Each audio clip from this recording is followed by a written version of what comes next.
Good afternoon and welcome to this Joint Standards Committee meeting on Monday the 6th of September 2021. My name is Councillor Mark Bassinger and I am the Chairman of this committee. Before I take the committee through some general housekeeping issues, I would like all in attendance to introduce themselves, please. And I shall start with Mr. Turner. Thank you. I'm Paul Turner. I'm your Acting Monitoring Officer for today. I'm in the absence of Mr. Quelch. My name is Councillor Morris. I am voted best looking councillor for Malden District Council for 2019, 2020 and 2021. Heybridge West.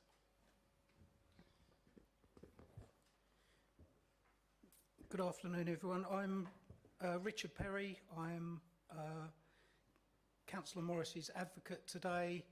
I'm inexperienced, so I hope you'll bear with me. I live and work in Malden at the Millhouse Hotel. I cook the best breakfast in town, serve the coldest Moretti, and... Thank you, Mr. Perry. Councillor Perry, thank you very much. And is also the Chairman of Heybridge Parish Council. Excellent. Can we move on? Afternoon, Chairman. Councillor Anne Beale, Heybridge West. East. I don't know who I'll represent. Heybridge East. Councillor Fleming, I represent the Purley ward. Thank you. Councillor Richard Siddle, Great Totten ward.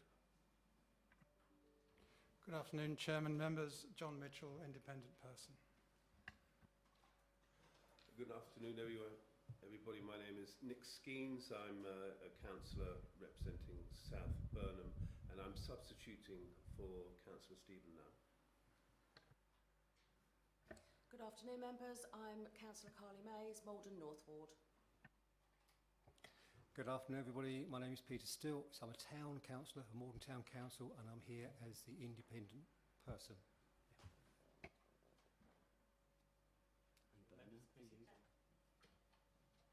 Thank you, Chairman. Bernard Casey, Clerk to the Committee. Excellent. Thank you, members. And we now call on the virtual... Exactly. We shall now call on the two virtual members. And could I start with Mr. Lewin, please? Good afternoon, everyone. I'm Matt Lewin. I'm a barrister and I investigated the CLT complaints against Councillor Morris. Yes, Mr. Oram, please. Hello, members. My name's Alex Oram, and I investigated. You got a report from me investigating 4 complaints against Councillor Morris, and apologies for my inability to attend today. My family was struck down with COVID, so I thought it best to keep that away from Malden for the moment. Hopefully, thank you. Okay, thank you, everyone. We are streaming this meeting live, as well as recording, and by being present in the meeting, you are giving your consent to being recorded. Members and officers, during each item, please put your hand up to indicate if you wish to speak. I will then invite you at the appropriate time. Please note that the YouTube live stream sound recording and the interaction with the remote attainees, Mr. Lewin and Mr. Oram, is dependent on the correct use of the microphones. Therefore, can I ask you, when invited to speak, remember to turn your microphones on, and then when you finish, turn them off.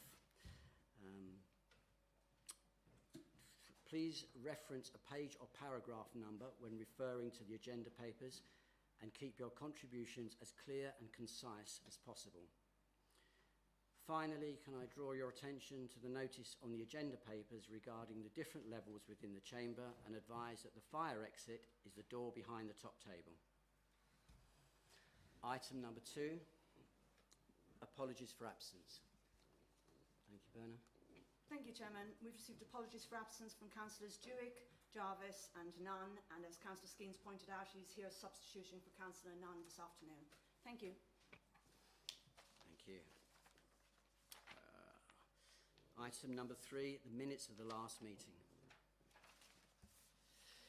It is recommended that the minutes of the meeting held on the 17th of August 2021, found on pages 3 to 10, are approved as a true and accurate record. This will also include the amendment to Appendix 1 as agreed at Council on the 2nd of September 2021. I so move. Do I have a seconder, please? Councillor Fleming, seconded. Thank you. Thank you, Councillor Fleming. Can we agree those minutes? Agreed. And so we'll agree those by assent. Is that okay, Bernard? Yes, thank you. Yep, thank you. I shall move on. Number 4, declaration of interests. To disclose the existence and nature of any disclosable pecuniary interest, other pecuniary interests or non-pecuniary interests relating to items of business on the agenda having regard to paragraphs 6 to 8 inclusive of the Code of Conduct for members. Members are reminded that they are also required to disclose any such interest as soon as they become aware, should the need arise throughout the meeting. Do I have any disclosures of interest? There's no one? Sorry, Chairman, before we proceed, could we make sure that everybody leans in and speaks very clearly with the microphones? We've been advised online that the microphones within the chamber, the remote members can be heard clearly, but not from these microphones very clearly. So if we can make sure that we have it in front of us and speak really clearly. So Thank is it you. just possible to bend the necks? Yes, can we do that? Can we slightly. bend the necks a little bit just towards us so as everyone can hear? Thank you, everybody. Apologies for the interruption. Thank you very much. Councillor Morris. Thank you, Mr. Chairman. I'd just like a point of clarification because I noticed that no member has declared any interest whatsoever. And I'd just like to ask, I believe we all received a email from Councillor Langan. If you wouldn't mind, I'd like to read this out because I believe that everyone here needs to be aware, because they may be having to declare predetermination. Thanks, Chrissy, but I feel that you are missing the point of my response. I certainly do not allow you any consent or representation on my behalf in anything in any way on any issue. And although you may feel that replying to an email out of courtesy does this, I'm afraid you are not correct in this assumption.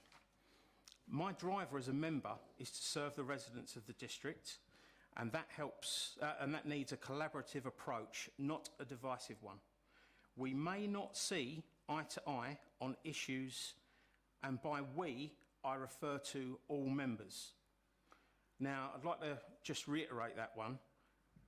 Councillor Langan has referred to all members, which is every councillor in this room. Excellent. Okay. Well, thank you, Councillor Morris. And if he has referred to all members, that would basically state that there is now predetermination in this room. Well, then I shall put that independently out to the members. Does anyone feel they have a declaration to make? Mr. Chairman, what I would rather you state was, has any member discussed this and come up with a predetermination for the outcome of this meeting with Councillor Langan? Because Councillor Langan has clearly stated we, and by we I refer to all members, which is everyone in this room. That would be predetermination. That would be. So let me just clarify. So in that email he has put we. He has put we. I'll read it to you verbatim. And you're taking that he's actually asking everybody or has colluded with everybody? It seems that he would have colluded with everybody. Well, I mean, unless you want to call with Councillor Langan a liar, the exact phrase, Mr. Chairman, is, and by we, I refer to all members. Great. Thank you very much. Councillor Skeens, very quickly. Hi, I've got a flashing green light. Councillor Morris, could you please? Thank you very much. Okay. Please call me Chrissy. Yes, so my feeling is, well, certainly I have not discussed this with anybody. I certainly haven't discussed it with Councillor Langan or anybody else. I think we're all very well aware of the rules. I didn't express any sense of predetermination or conflict of interest or anything like that because I have none. I've known Councillor Morris since he arrived here. And so in a sense, I suppose that I could declare an interest that I know him, but that seems irrelevant here because we all know him. That's the point. So I don't think that Councillor Lagan's email can be interpreted in that way, or maybe it could be interpreted in that way, but it doesn't represent reality. I had no discussion with him. He's not speaking for every councillor. Thank you. Thank you very much. Councillor Fleming. Thank you, Chair. I just wanted to ask when that email was. Councillor Morris.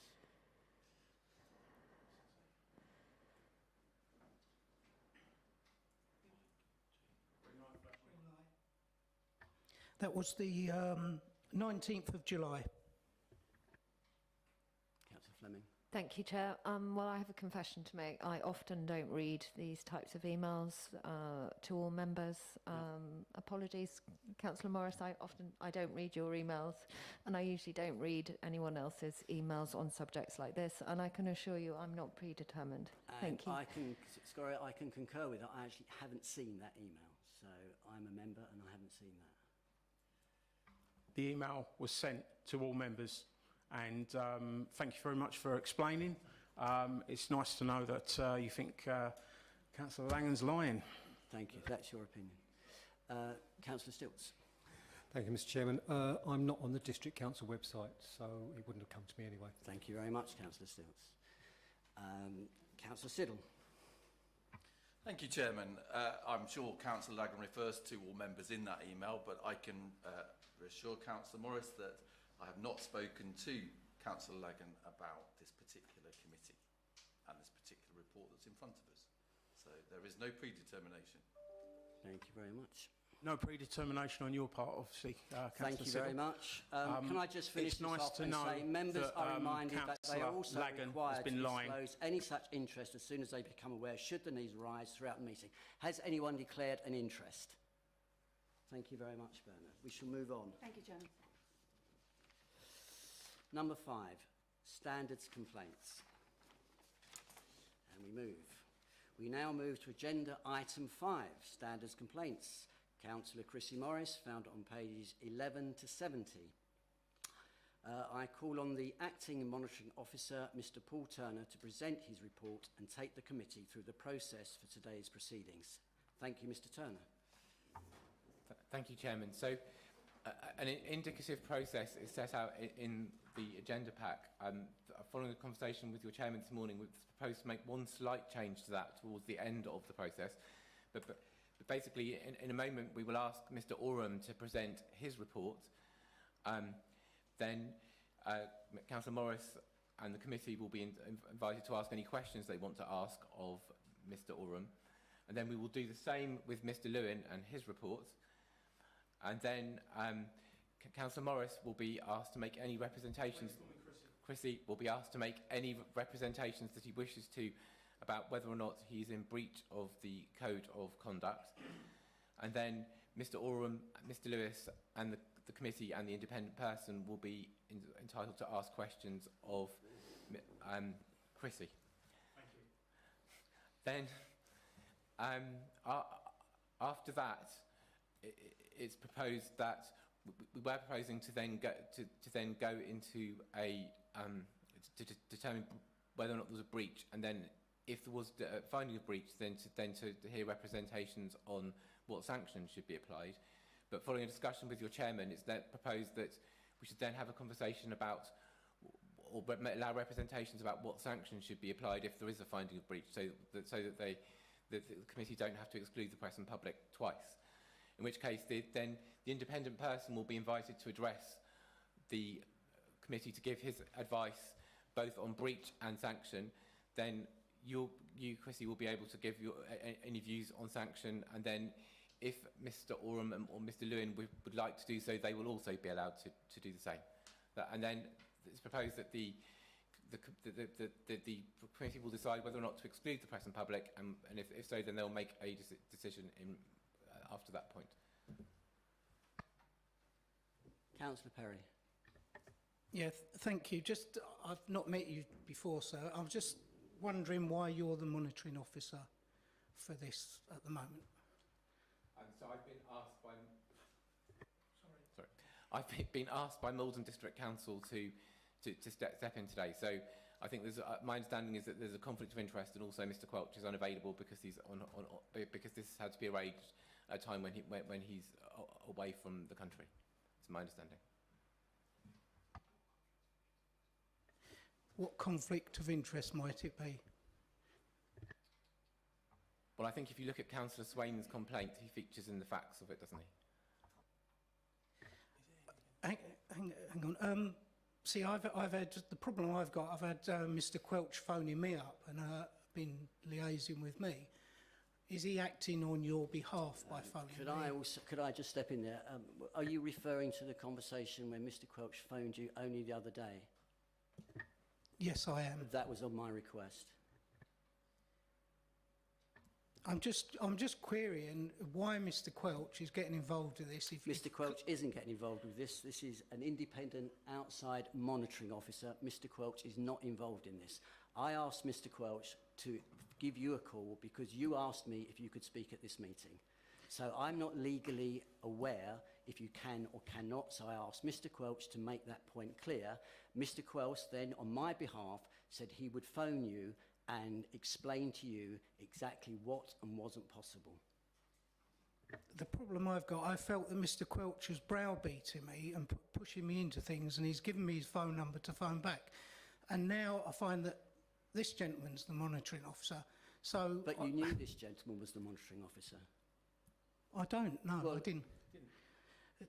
As I tried to explain earlier, I tried to explain earlier, I don't know this process. I've never been to one of these things before. Well, there is a monitoring officer, and we have an acting monitoring officer, who is the legal advisor. You've got two monitoring officers. No, we haven't. We have one monitoring officer. Right, I was just... So would you like to please sit down, Councillor Perry, please? Yeah, Mr. Chairman, has the absence of Mr. Quelch got anything to do with the fact that he has threatened legal proceedings against 3 members? No, Councillor Morris, it has not. Nothing at all. So none whatsoever. Thank you very much. Mr. Turner, I'd like to ask you. No, I'm sorry. I'm not going to let you ask Mr. Turner anything else at the moment. I will allow you to, but just let's leave it at that. We've established that Mr. Turner is the monitoring officer. So I do get to ask my question. You will get to ask Thank the you. question, of course. Thank you, Mr. Turner. So after the... Could I interrupt you, Mr. Turner, 1 second? Councillor Siddle. Thank you very much, Chairman. If anybody has read the report into this investigation, it clearly states that Mr. Turner is the monitoring officer and that is being put out. So the fact that your advocate has not read this report, Councillor Morris, is quite worrying. 1 second, Mr. Perry. Would you do that through the chair, please? Through the chair. I'm just, as I spoke to you the other day, I'm just here to try and help and make things go smoothly. You know, I haven't read the thing, and I did speak to you earlier, and I came here... Councillor Perry, if you come to help and you haven't read the report... I've skim-read it. I've skim-read the report. I know the gist of it. Let's not go any further, because... Councillor Perry hasn't been provided with the report. It's in the public domain. This isn't something that I...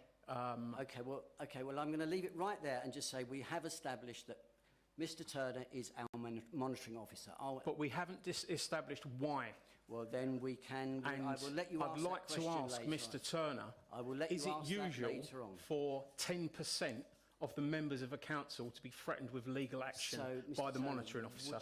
Is that usual, Mr. Turner? Thank you. Please don't answer that. Thank you very much. Why not answer that? Would you just carry on, please, Mr. Why not answer that, Mr. Chairman? Because I don't think that's a question that Mr. Turner should be answering, actually. That's why. That's my discretion. That's what Mr. Turner is a monitoring officer. If Mr. Quelch was here, he would be the monitoring officer. I'd like to know why he isn't here, and is the reason that he isn't here that he has threatened legal action against 3 councillors that are sitting in this room and that I know of, and possibly more. I can actually say no. So does that answer your question? No, it doesn't. It doesn't give an Okay. adequate... Well, I don't know what else to say. You've asked a example. question and you have an answer. Okay, so I I've don't asked know. Mr Turner a question. You're not allowing him to answer it. Mr Turner, would you like to? Point of order, Mr Chairman. This doesn't actually relate to anything that we are actually looking at this morning. Sorry. Yeah, I'm sorry, but point of order. What is being discussed now does not relate to what is actually in front of us. I agree with you entirely. Are you all worried that your No, precious just council is giving being you- shown I am for the just giving- shambles that giving- it is? giving- The shambles that it is? Okay, so Mr Turner, would you like to move on, please? So if it assists, I was asked before Christmas to look to be the monitoring officer in this particular case because it was at the hearing because for reasons related to conflict of interest. So. So you, Yeah, because Mr Turner is still speaking. Point of order. Mr Turner previously, just now, said that Mr Quelch was out of the country. Now, this has been postponed due to health reasons. So, this was always going to be given to someone else and not have Simon Quelch as the monitoring officer. Yes. We did not know the date of this hearing when it was given to Mr Turner. That's correct. So why has it been given to Mr Turner, and is it because 3 of the members here now have been threatened with legal action by Simon Quelch, the monitoring officer? No. Mr Turner. So after we've heard all the representations on sanction, if there were to be a finding of breach, then the committee are likely to deliberate in private and then make a decision, and then that decision will be communicated back to Councillor Morris. And Chrissy, sorry. It's a habit of a lifetime, I'm afraid. So, that's sorry. So that is the process that we're going to follow today. I think we're now ready to hear from Mr. Oram.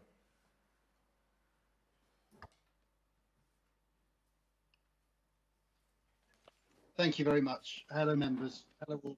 Just before I go through the report, it is relevant to complaint 1.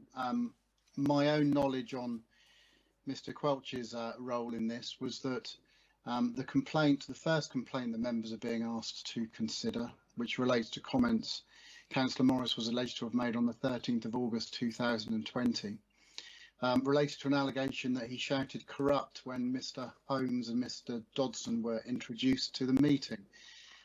The investigation, when reviewing the conduct, found that he also shouted corrupt when Mr. Quelch was introduced, and I believe it was at that point that Mr. Quelch felt it would be more appropriate for another monitoring officer to be involved in considerations, because clearly his own integrity had been questioned by Chrissy as part of that aspect of the complaint. So I hope that assists with considerations. Turning then to my report, I don't intend to take members through it line by line. I make the assumption that members had an opportunity to read through the agenda papers and the report as it's set out. Members will see that that I was asked or invited to look at 4 different complaints, or the report deals with 4 different complaints. And if you look at, I'm just trying to get the right page of the agenda, so apologies for that. Page 11 and 12 of your agenda papers, that sets out a summary of the key issues that I was asked to look at. The first complaint from Councillor Swain related to an allegation of misconduct at a planning committee meeting on the 13th of August. The second complaint from Councillor Maddie Thompson concerned an email exchange and Councillor Morris's comments in an email that occurred the day after that meeting. The third complaint that I was asked to investigate concerns A complaint from Councillor Boyce about comments Councillor Morris was said to have made about him at a Standards Committee meeting on the 3rd of September. And then on the last matter that I was asked to investigate concerned complaints made by Councillor Penny Channer relating to Councillor Morris's disclosure of information in regards to a complaint against Councillor Bamford on the 29th of October, and then on the 5th of February relating to a telephone exchange and his subsequent publishing of that on Facebook. Now, members can find the details of our investigation from page 17, and we've set out there a summary of the matters under investigation, details of the legislation and processes relevant to our investigation and considerations, and then from page 22 the findings of our investigation, how we've gone about it.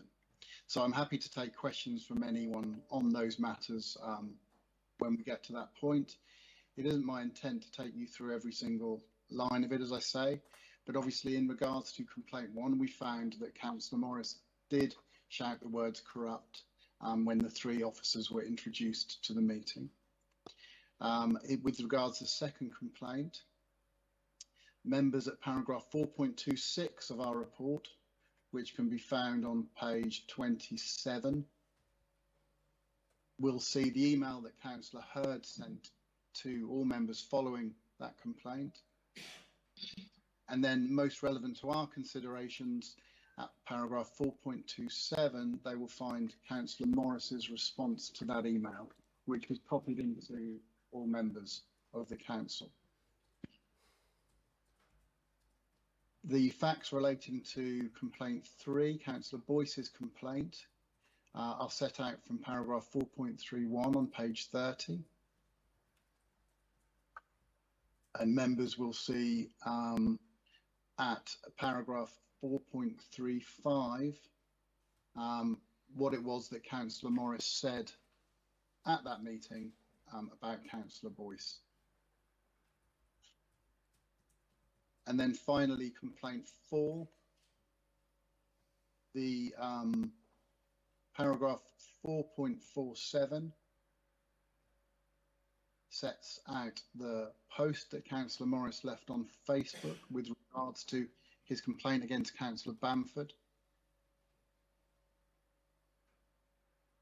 And then paragraph 4.52 is a transcript of the conversation that he had with Councillor Channer. And then 4.53, obviously, he published the recording of that on Facebook, and 4.53 shows the post that he left accompanying that. So that was the first aspect of what we were asked to do, really, was establish what happened in relation to each of the complaints. I don't think there is much that's in dispute, but obviously we can take questions on that and hear from Chrissy with his side of the story, which I hope is set out in our report. But I hope that members will be confident in feeling they understand what happened on each occasion when having to consider subsequently whether the code of conduct was breached. Our own considerations on whether the code was breached can be found from page 39 of the agenda pack. You will see that initially we have set out some considerations as to regards whether Councillor Morris was always acting in his official capacity and therefore that the code could be applied to the conduct. This is largely focused on the Facebook elements because obviously when it comes to using social media, that's where things can become more complicated in terms of applying the code. But based on those considerations, members will see that we have concluded that Councillor Morris's conduct with regards to these 4 complaints does all fall within the scope of the code of conduct. We've gone on therefore to consider which paragraph of the code are best applied and whether the conduct as we found it amounts to a breach of the code.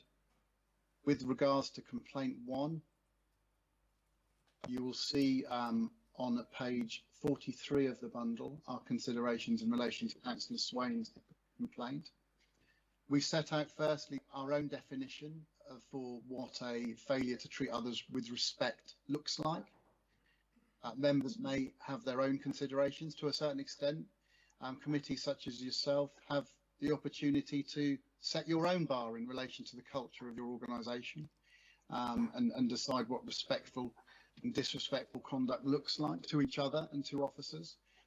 Our own definition is in the report, and I hope we've set out clearly why we feel that questioning the integrity of officers in the manner that Councillor Morris did at that meeting does amount to a failure to show others respect.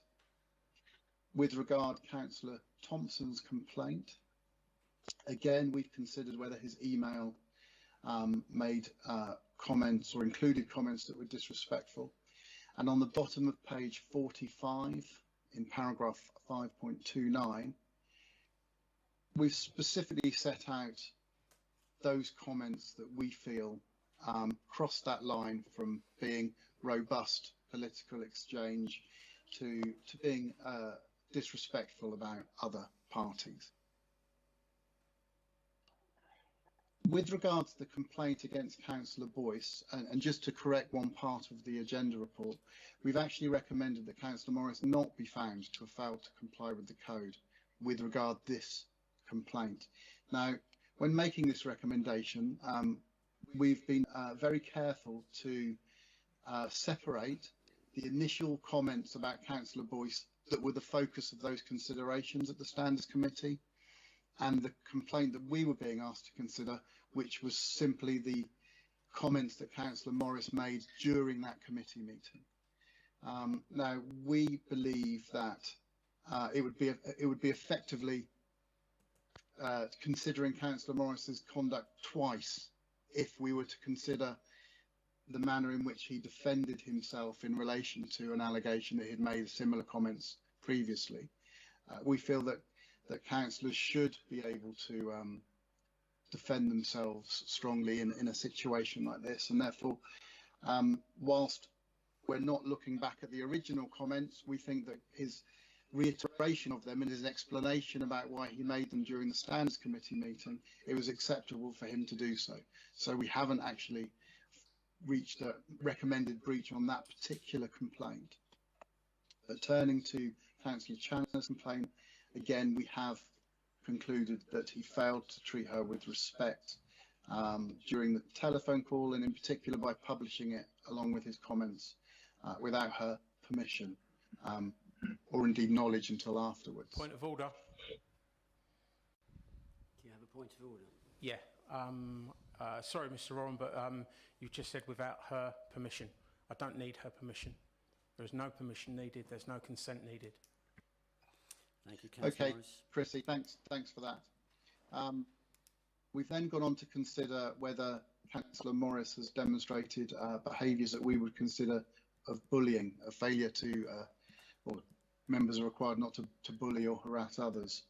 Again, on page 47, we've set out our own objective considerations on what we think a breach of this code looks like. What are the sorts of behaviours we would expect to see in order to find that a councillor had failed to comply with this aspect.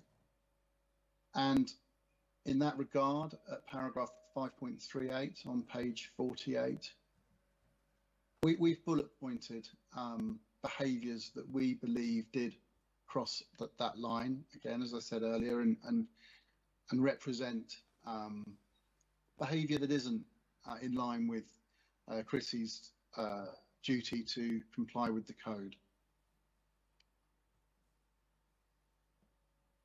Similarly, we've considered whether Chrissy's behaviour brought his office or authority into disrepute, and members will see on pages 48 and 49 our own considerations and thoughts on that.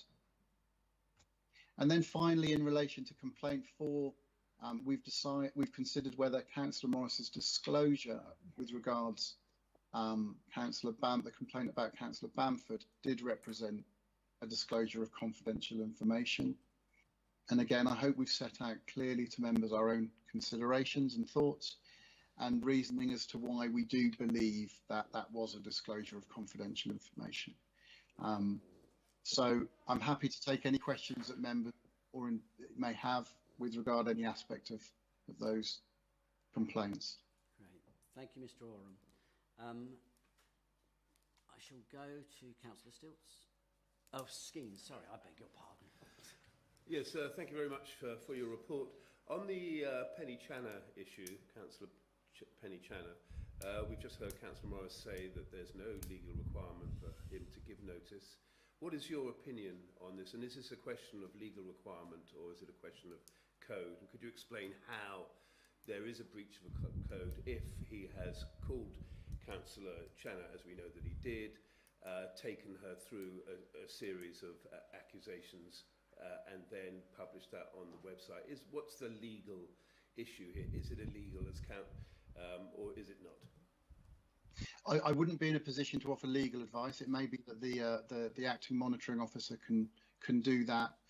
In relation to code of conduct issues, it can relate simply to what has been said about Councillor Channer, but I think there is a point of principle here, which is where the members can trust each other to have conversations where they can be open with each other in a belief that what they're talking about isn't in public, and that trust is clearly broken when one of those members subsequently, you find out that they've recorded and published that conversation. I can see how it can have a detrimental impact on the ability of councillors to actually work well together. Councillor Skeens. If I could come back. No, absolutely. Yes, it certainly could. By this stage, I think Chrissy had become pretty well known for making such phone calls and publishing them on the social media. And I'm not suggesting for a moment that Councillor Channer should have known that, but it was generally his modus operandi. I'm just finding myself wondering exactly where in the code does it say that you cannot call up a councillor, have a conversation with them, and then publishing it on the internet. It's important to know for the future why that is a breach of the code. So, yeah. I don't think that alone would be sufficient to find a breach of the code. I think that in this instance, I consider it to be a breach of the code because of the way that the publication was done, in terms of it was done alongside derogatory comments about Councillor Channer.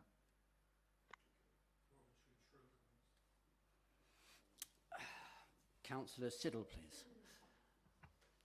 Thank you, Chairman. Thank you, Mr. Oram. Nice to see you again. So in terms of the complaint that Councillor Channer has made, I've got a couple of questions. One of the things that I understand in terms of the bullying is, does the bullying have to occur on council premises and during council meetings for it to be an actual fact that there is bullying taking place? No, it doesn't. Obviously, there are two elements to that. The first is the conduct, does the conduct fall within the jurisdiction of the code, i.e. could the council be said to be conducting council business when the behaviours take place? Now, I think members will be aware that obviously a lot of the business that they conduct as councillors is on council premises. Absolutely, there are times when they're not on council premises or in council meetings when they're acting as councillors, and therefore the code applies. And if the code applies, then those elements relating to bullying apply. And I think our definition of bullying demonstrates that it can certainly occur outside of the chamber, and in particular on social media. Okay, so the crucial element there, if I can come back, is the fact that Councillor Morris was talking to Councillor Channer about council business, so therefore it does apply. That's correct. Okay. On 5.15, where we are talking about Councillor Swain's complaint into the behaviour during the virtual meeting, the use of the word corrupt on its own you've interpreted that as something that's negative. Is that correct? That is correct, yes. And could you just verify why that is to me? Well, in my view, the use of the word corrupt is a suggestion that it's effectively questioning the integrity of the officers who are being named at that part of the meeting. It suggests serious wrongdoing on their part, and therefore such accusations should be made seriously and within the correct forum, not when they're being introduced during a public part of a meeting, and a meeting that has no relation or relevance to the accusations that Chrissy was making against them. Okay, thank you, Mr. Oram. Chairman, can I come back again? Absolutely. So the word itself is a negative word, but also we've got the additional factor about how that word was said. So it wasn't stated, it was shouted. And it's absolutely important that members are able to express genuine concerns about the conduct of officers as part of their role, but it must be done in the appropriate manner, and in a manner that allows, firstly, for the officers to defend themselves against any allegations, and also to respect the privacy of that process while it takes place. This appears to have taken part at a meeting where the officers had no warning that the accusation was going to be made. It wasn't something that was on the agenda. It wasn't something that they were able to respond to, because clearly officers don't have the same platform that councillors do during council meetings to speak. And so there are a number of factors that would lead to our considerations of as this being disrespectful. Okay, thank you, Mr. Oram. Thank you, Chairman. Thank you very much. Councillor Perry. Yeah, Mr. Oram, you mentioned the code of conduct that applies to Councillor Morris. Have you got a copy of it that's been signed by Councillor Morris? No, I don't think I have got a copy of it signed by Councillor Morris. Why is that? You're using it for your basis of your evidence. Surely you would start from the beginning. You get the code of excuse me. You get the code of conduct with Councillor Morris's signature on it. That would be your basis, your starting point. Obviously, I'm not a £300 an hour lawyer. I'm just muddling through, and I've been criticised already. But surely you can show me the code of conduct with Chrissy Morris's signature on it. Thank you. Thank you, Mr. I'm not a lawyer either, or worth £300 an hour. But what I would say is that all councillors, if they're to accept office, do so having to agree to abide by their authority's code of conduct. That's clearly set out in the Localism Act. And therefore, if Chrissy has accepted his office, as I understand he has, and if he continues to act as a councillor, which again I understand he does, then he has a duty to abide by the code of conduct. If you know, and to be fair to Chrissy, he's never suggested otherwise to me. Councillor Perry. If he doesn't, so. You're saying it applies to him if he doesn't, even if he doesn't sign it. Why has everyone else signed it then? Councillor Perry, we haven't all signed the code of conduct. Hang on, Mr. Orlam, if I gave you a cheque and it didn't have a signature on it, how difficult would that be to cash? But Councillor Perry, I think Mr. Oram has explained that when you take office, you automatically agree to abide by the code of conduct. Am I wrong, Mr. Turner? No, that's correct. It applies by an operation of law. So previously, the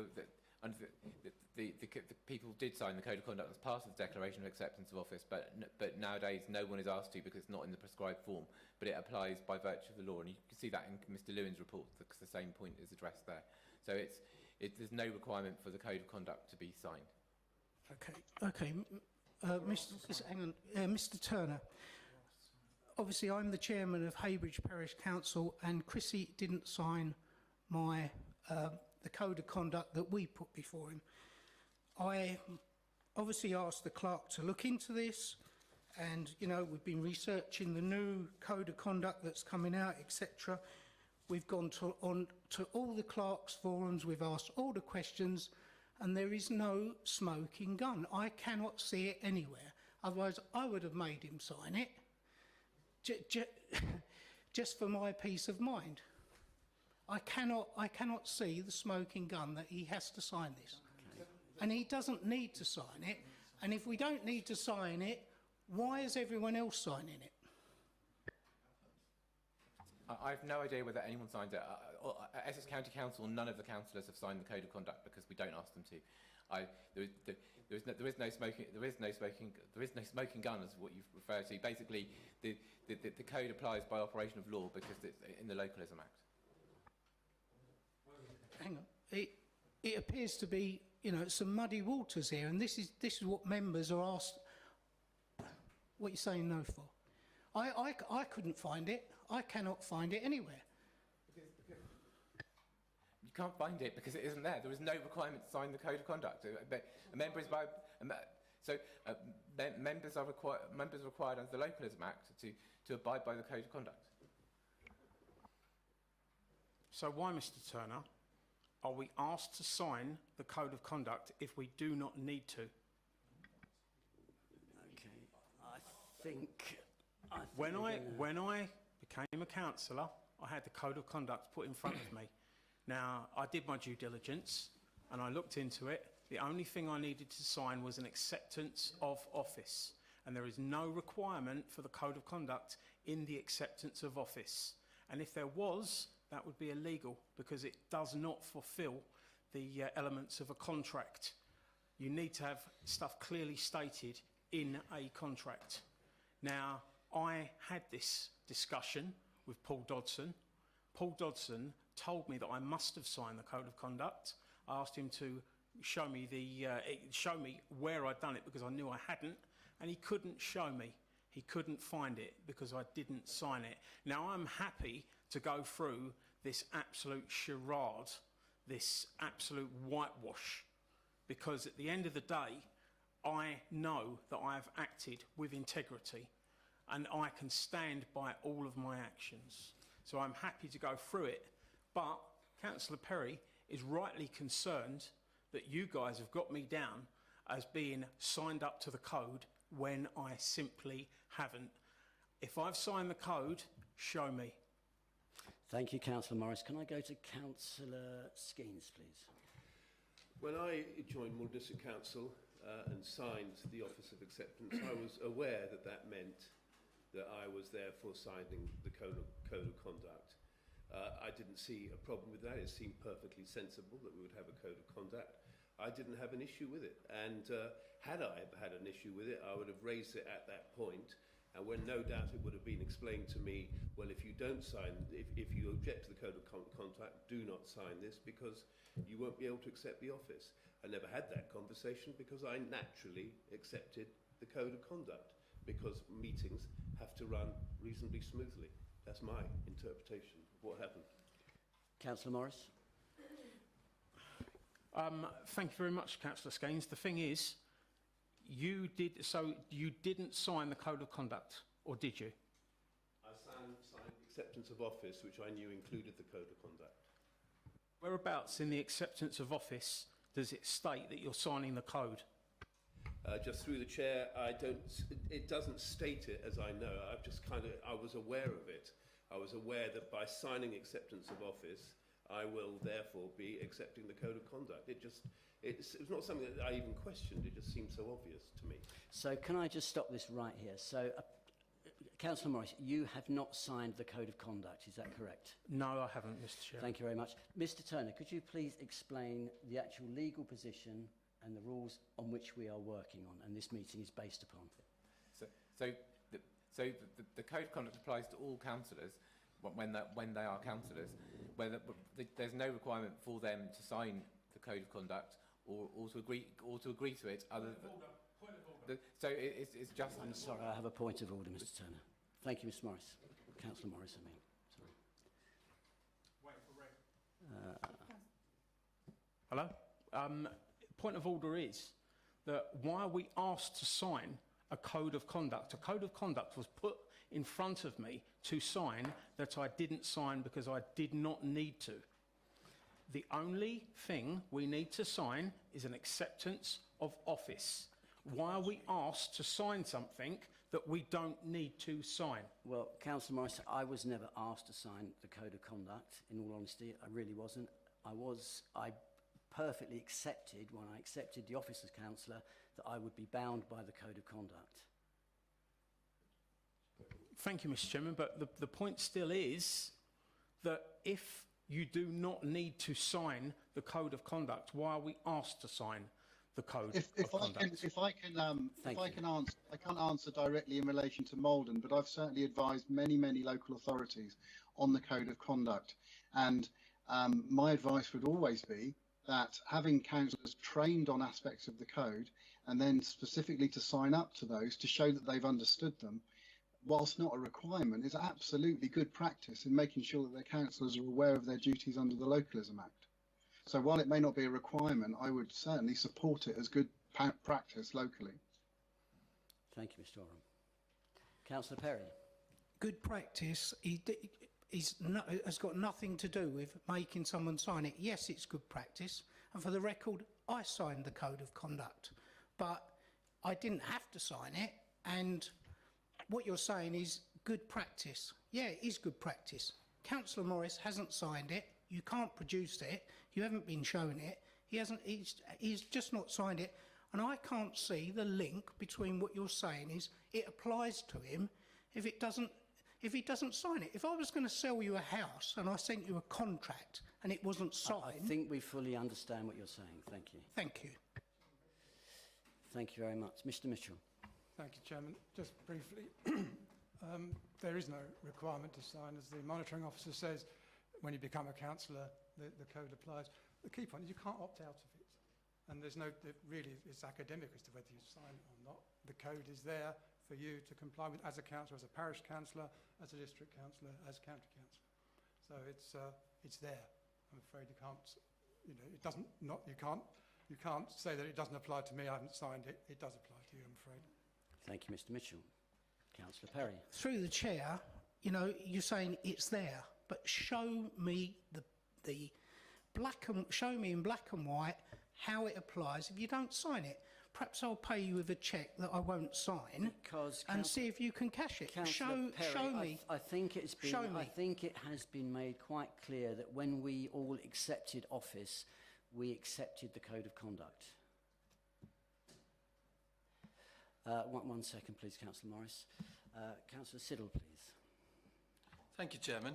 I know for a fact that Councillor Morris has accepted the code of conduct because in 2019 he brought a complaint against the current leader at that time using the code of conduct. So therefore, by using the code of conduct, he has applied or accepted that he is agreeing to that code of conduct.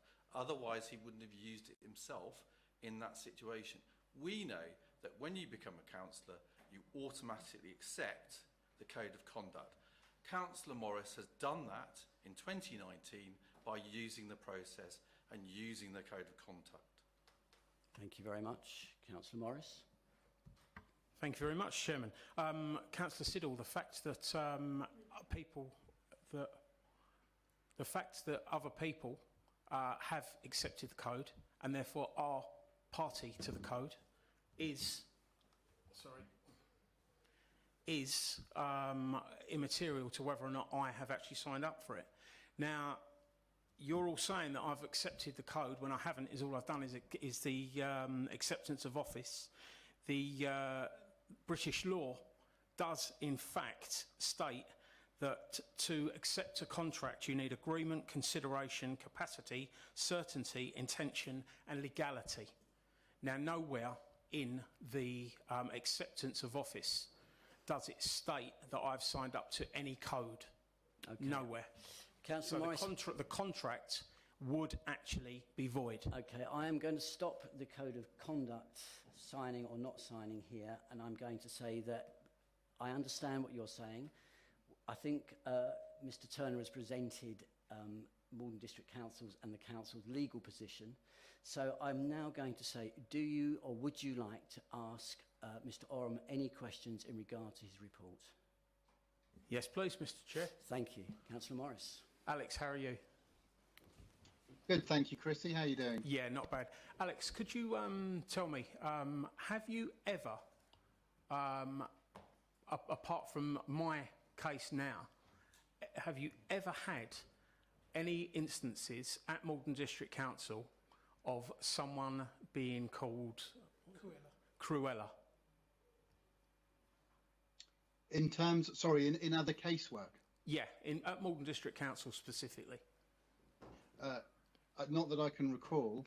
Did we not have a conversation, Mr. Oram, that at the start of your career, a Conservative councillor called a member of staff throughout a whole meeting Cruella? Yes, but that wasn't at Malden. Oh, it wasn't at Malden. Okay, I'm sorry about that. That was. For apologies for any confusion. No, that was a different case at a different local authority. Right. So, but it was a councillor calling a member of staff Cruella several times throughout a meeting. Is that correct? That's correct. Yes. Yeah. What happened in that, please? The councillor was found to have breached the code of conduct. Oh, I thought you said that it didn't go anywhere. No, no. In that particular case, the councillor, the Daily Mail reported on the councillor's conduct. The councillor was found to have breached the code, and I believe was suspended from office. But I would have to double check that. Right. Okay. There was a bit of a miscommunication between the two. Are you aware of Councillor Thompson having the name Cruella, having the nickname Cruella de Vil for quite some time? I'm not aware, no. No, not aware at all. No worries. Thank you, Alex. No problem. Would anyone like to ask any questions of Mr. Oram? Otherwise, I shall move on to Mr. Yes, please. Of course, Councillor Morris. Sorry, Alex, I was just thinking about the one. That's okay. Councillor Boyce, I mean, everyone was jumping up and down and, you know, losing their absolute minds that I dared say that Councillor Boyce was too old. Did Councillor Boyce admit that he had actually told me, that he had said to me that he was too old? My colleague Mark actually interviewed Councillor Boyce. So let me just refer to the report here. But I mean, I think in terms of my own considerations, I was asked to look at what you said during that Standards Committee meeting. And I believe that the Standards Committee in that regard didn't find you in breach of the code anyway, for saying it. That's my understanding. It's the truth, that's why. It's an awful thing, the truth. And I'm sorry that I've got more bravery than most other people when I speak the truth. And however ugly the truth may be, it is the truth. Now, I sat with Councillor Boyce, who had some ability to prevent the awful bullying culture that was prevalent at this time at this council. And Councillor Boyce told me himself, I'm too old. I mean, I think if members look at paragraph 4.39 on page 32, there is Councillor Boyce's account where he does acknowledge saying that to Chrissy. So all of the hoo-ha that I got from members, how dare you say that Bob's too old, when he actually finally admits to telling me he said I was too old. So all I've done is speak the truth, but I got barracked for it by everyone. Poor old Bob.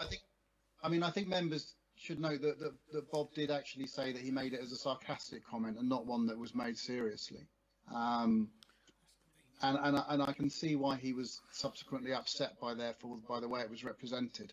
But to be clear, it's not exactly that we were considering. That was for consideration at the Standards Committee on the 3rd of September. We were looking more at the way in which you were able, or defended your comment, Chrissy, and we felt that councillors should be given a wider remit in what they say in those circumstances. And it was for that reason that we didn't think on that occasion you failed to treat others with respect. Just for the record, I'd just like to say that I've never said the geezer's lost his marbles, but there is definitely a hole in the bag. Thank you, Councillor Morris. I'm going to go to Councillor Skeens, please. Yes, I was interested in this part of the report because I think it goes to a fundamental problem. I have said in the past, I'm too old for this. It doesn't actually mean I'm too old for it. What it means is I'm tired of it and can you leave me alone about it, or all sorts of things, or as indeed the explanation that Councillor Boyce gave in that circumstance. I think one of the problems that we have here is that Chrissy, often with good intentions, picks on a phrase, such as a phrase in Councillor Lagan's email, and turns it into something that it is not. I don't think that, now I wasn't there, so Chrissy may be a better judge of it, though Councillor Boyce was, and he judges it differently. But I think there is a tendency to pick up a phrase that Chrissy has and turn it into something that is far more than it was. So when Councillor Boyce was saying, I'm too old, what he means is, I'm tired of this, and it doesn't mean to say he's actually too old to do his job. He's just reached the end of his tether on that particular thing at that particular moment in that particular conversation. Thank you. Councillor Morris.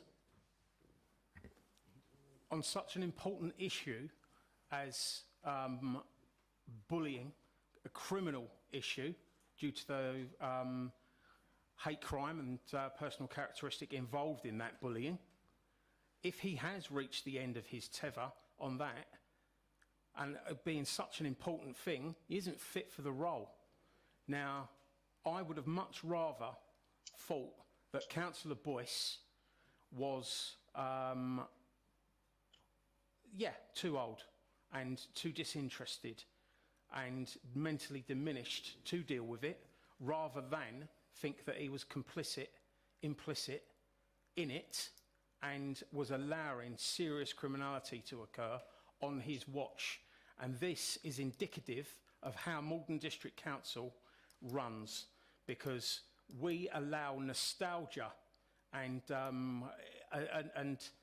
kindness to rule this organisation when what we need are effective leaders. Bob should not have been the chairman. Someone that had more motivation should have been the chairman, but because of his long service and because it's fluffy, lovely old Bob, let's give him a hall pass. Let's allow substandard people to be in roles that should be filled by the best. Now, it's all I've ever wanted for this council and this community is for the best people to be in the best roles. This is a far too important organisation with far too much money running through it and vulnerable people that need to be helped for us to give out positions because they've been Malden District Council man and boy. There are inept officers and councillors in roles that should not be there, and we should be filling them with the best people we can, and we are not, because we've got this nostalgic Malden District Council. We even said that the Chief Medical Officer's comments were perverse the other week. No one checked, no one looked, no one cares. 2 years running, Malden District Council have been deemed to have acted unlawfully.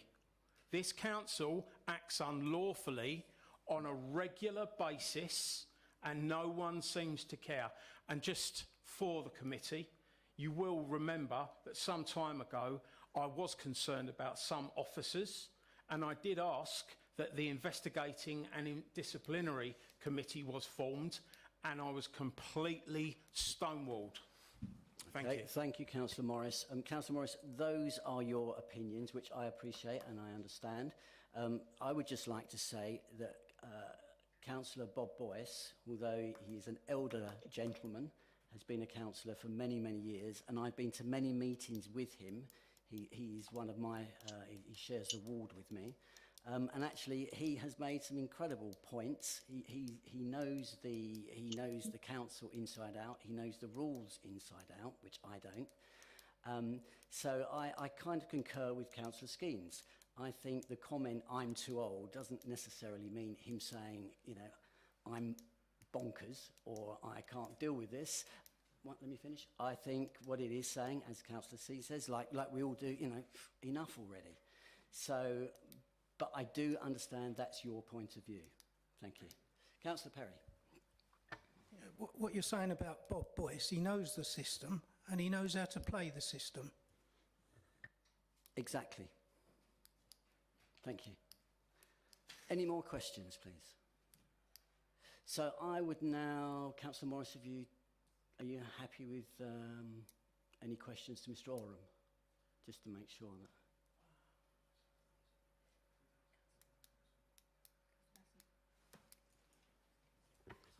If you don't mind, please, Chairman, for Mr. Absolutely. Through the chair. Mr. Oram, if the leader of the council, the current leader of the council, Wendy Stamp, had also referred to Maddie Thompson as Cruella. Okay, I'm going to have Would to... that be a breach? Would that also be a breach? I've got to stop you because this isn't about the leader of the council. I'm sorry. I just can't let that go on. I'm sorry. No worry. Mr. Chairman, what I'm trying to... I understand, but you know, we can't... half this committee has called Cruella. I understand what you're saying. Yeah, and that's, so why am I here? Well, because that's your opinion. I mean, I personally wouldn't call anybody Cruella. I never have done. I don't know if anybody else has. I don't think they have. The leader of the council has? Again, as you're saying, that is something you believe is her nickname. Quite a few. No, I don't believe it's her nickname. I've been told it's her nickname, and it is her nickname. Thank you. And her Conservative colleagues gave it to her, and it is, and it has been. But Councillor Morris, I don't know that as her nickname, I must admit. A nickname means, to me, a nickname means that somebody, it's a name that we all use normally in a term of endearment to somebody who's a friend or something like that. Or I've never known it. So can I just confirm as well then, Mr. Chairman? Maddie Thompson, in this very chamber, during a democratic vote, referred to 2 members as illegitimate children, but in the swear word. Now that is a fact. She's admitted to that. She sat where Mr. Turner is, and she called two members illegitimate, and nothing was done. Nothing was done. Thank you very much. How can someone complain? I will accept that point of order. How can someone complain that? How can someone complain do you have that any other questions to ask? She is being called a Disney cartoon villain when she uses explicit language in the chamber, and nothing is done. Nothing is done. Or, you know, I'll let you go on, but I must admit, you have a point of order, and I'm accepting the point of order, so I shall now ask again. Do you have any other questions to ask Mr. Oram?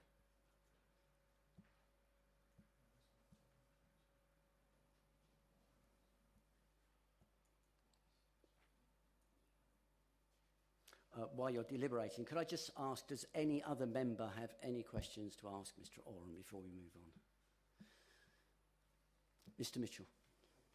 Just a very detailed point regarding Councillor Boyce.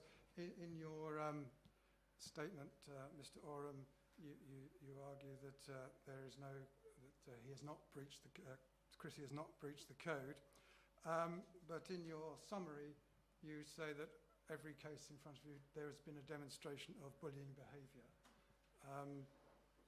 Does that cover the case with regard to Councillor Boyce as well, or is it just the 3 cases where you did find that there had been a breach? Thank you for giving me the opportunity to clarify that, and apologies for any confusion. No, we do not consider that the bullying behaviour relates to the complaint by Councillor Boyce. Effectively, we are finding that in relation to the complaint from Councillor Boyce, I'm recommending that Councillor Morris not be found in breach of the code with regard to that particular complaint. But in regards to the other complaints, we do believe that bullying is engaged, and we set out the specific behaviours that particularly caused us concern in the paragraph dealing with bullying. And just to remind members, that was found on page 48. Publicly calling officers of the council corrupt in an inappropriate forum where they had no right of reply. We believe in with a view of causing them embarrassment and humiliation, and those further bullet points as we go down. Thank you, Mr. Mitchell. Thank you, Mr. Oram. Councillor Morris, please. Thank you, Mr. Chairman. Mr. Oram, could you please tell me, Councillor Swain, bless his cottons, he put a complaint in about me calling corrupt officers corrupt. Did he ever ask anyone... Can I just stop you there, Councillor Morris? That is purely your opinion, I'm afraid. I never said it wasn't, Chairman. So, well, you've just stated calling corrupt officers corrupt. I believe those officers are corrupt. I did then, and I do now. Okay. You can't change my mind, no, I'm not, and I will not change my opinion. I am... Thank you. What's not being looked at? Yeah, I'm going to overrule that. I'm sorry. Sorry, what are you overruling, sir? I'm over Councillor Mays, I'm afraid. Thank you. So what I would say is that is your opinion. That is my opinion, well, then and I'm entitled if you'd to have it. made that clear, and I will. You have said that was the accusation. Is that correct? Sorry? The accusation, you're saying that Councillor Swain has made a complaint that you called corrupt officers corrupt. Is that correct? Yes, because so those officers, I believe, are corrupt. I did then, and I do now. So and based on the facts... That is purely your opinion. Well, I'm sorry. Mr. Chairman, if you asked an officer a direct question and they lied to you, would you not... That is not corruption. I believe that is, because they have lied. Okay. They have lied to me. Okay. Because so they can have an easier ride in their job. Okay. That is corrupt. Thank you, Councillor Morris. I'm going to go to Councillor... I was going to ask Mr. Oram. I was in the middle of asking Mr. Oram a question. Could I just go to Councillor Siddle and then we'll come back? Of course. I promise. I really will. We've got the evidence in front of us, Councillor Morris, and you're continuing to use the same language. You're continuing to use the things that are in this report. You know that I like your contribution. You know that I like the things that you think about. However, and I've said it to you lots and lots of times, you do yourself a disservice and you're doing it again. Councillor Morris. Councillor Siddle, you are truly one of the best councillors here. I've always said it. Yeah, there was 3 councillors that I rated above all others. One of them has shown a phenomenal lack of integrity, in my opinion. But you and Councillor Jarvis are the best 2 councillors in this council. I won't take that away from you. Now, I am just an ordinary guy trying to do my bit. And the reason my language hasn't changed is because my opinion hasn't changed, and because what I am saying I believe to be true. I am foremost honest. Now, I can back up every single thing I've ever said with sound reason. And if I'm ever wrong, I'll apologise. You'll never hear an insincere apology from me. Thank you, Councillor Morris. Going back to the question I had for Mr. Oram. I should take that question. Thank you very much, Mr. Chairman. Mr. Oram, has Councillor Swain put the complaint in that I had called them corrupt? Do you know if he took any steps to actually find out whether or not what I was saying was true? Because as far as I'm concerned, if I was Councillor Swain and Councillor Swain had said that the officers were corrupt, the first question I would have is, why have you said that? Councillor Swain hasn't ever asked me a thing. I believe Councillor Swain has been put up to this complaint, and I've got messages from Councillor Stamp that confirm that. Are you aware of Councillor Swain ever actually asking why I said it? Thank you. Mr. Oram, please. That didn't form part of my job effectively is to establish whether Councillor Morris acted as alleged, and then whether that conduct amounts to a breach of the code. In terms of a councillor or a person's reason for making a complaint, that tends to be dealt with at assessment stage, and would only be relevant if it was considered that the councillor making the complaint was doing so maliciously and without any reason, without any evidence of a potential breach of the code. Now, clearly, it would be difficult to argue that this complaint was completely without merit, given that we've established that the conduct did happen and that it does amount to, or in my view, amounts to a failure to comply with the code. But in terms of any other reason Councillor Swain may have made the complaint, or whether he conducted his own investigation into the assertion made by Chrissy at the meeting, I'm unaware. Thank you. Could I go to Councillor Skeens, please? Yes, I think again we've got a situation over the use of words and interpretation of words. I've just heard from Councillor Morris that he considers officers corrupt if they lie to him.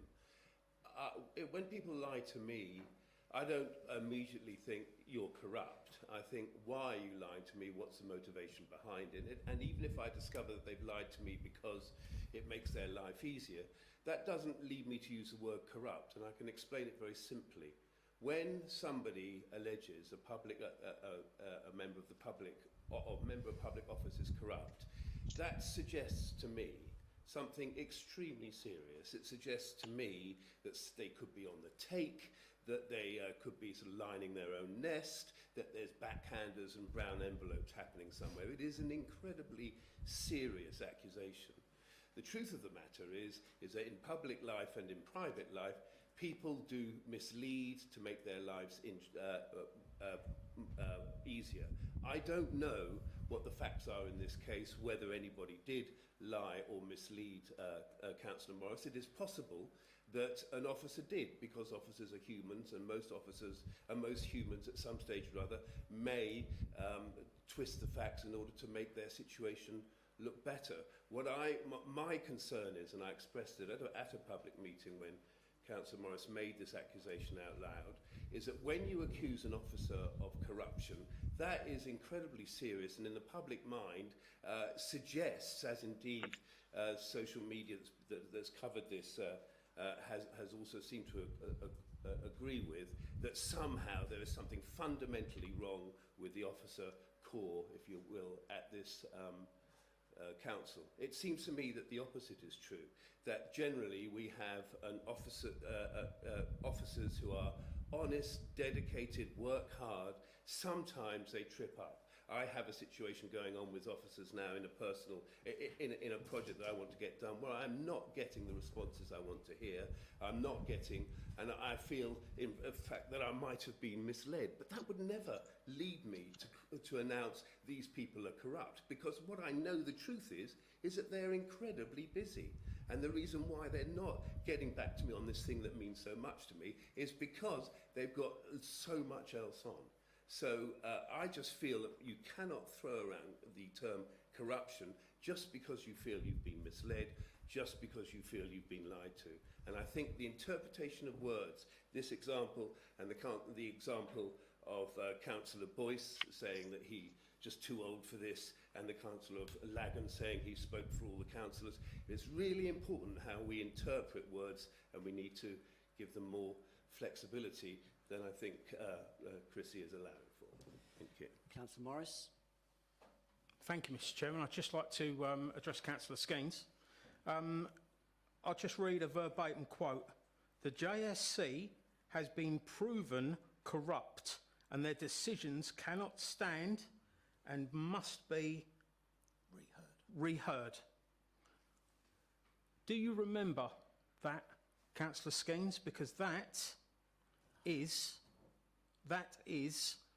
an email from you on the 7th of August last year. So you are throwing around in emails, as we've all just found out, emails mean something, because I've called Cruella in an email. You have said that the JSC that you are sitting in, you have said that that is corrupt. So could I just come back there? Councillor Morris, I think we've all had historic problems and we all have opinions. And now we are the new council. We are all here to hopefully rectify any of those things which we think were slightly or completely wrong. So I think, again, a private email to you from Councillor Skeens is neither here nor there. So then a private email from me to Maddie Thompson, the other members, is neither here nor there, and needs to be taken off of my little charge list now then, I suppose. You can't have one way and the other. Councillor Skeens has called this committee corrupt. He's just spent 5 minutes sitting there stating how the word corrupt should not be used. He's used it about the committee that he is sitting on, and at the end of the day, guys, we all agreed we should not be investigating ourselves. Okay, thank you, Councillor Morris. Councillor Skeens, please come back. I'm not talking about the committee we're sitting on. I'm talking about the committee that was, when I said that, and I actually don't remember it, but I assume you're telling me the truth, so I'm not going to question that. I was probably, almost certainly, at that time referring to the previous committee that was found by an independent report to have acted improperly. What I'm saying is that when you stand up in the public arena of the council and accuse officers of corruption, that is altogether different. What happened in the JSC situation was that they were found to have acted wrongly.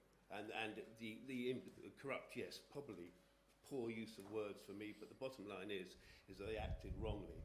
And that's where I stand. So I shall allow you to come back on this just one more time, Councillor Morris. I've got two, sorry. Oh, well, then Chairman. I'll let you come back twice then. Thank you very much, Chairman. Councillor Skeens acted improperly. We acted unlawfully. I agree. Yeah. So we act unlawfully. What steps did we take to ensure that we didn't act unlawfully again? Hang on, I'm not finished, mate. To act unlawfully again. There are officers hang on, mate. There are officers that have sat and watched awful abuses and unlawful acts go on and said nothing. Councillor Morris, I'm going to have to stop you there. They need Councillor Morris, to be I've let you come taken back. to account. Councillor Morris, I've let you come back. Thank you. Councillor Skeens, I'll give you the right to reply if you want to. Only to say that the situation with the former GSC has been addressed and the committee was reformed as a direct response to their unlawful behaviour. Thank you, Councillor. Okay, I'm now going to... I think we have debated this report. Oh, I still have Councillor Perry. Thank you. Sorry, just very quickly. I mean, I would agree with Councillor Skeens that officers do things for an easy life. We came here early today and Councillor Morris wanted to show me the layout and what I can do, what I can't do.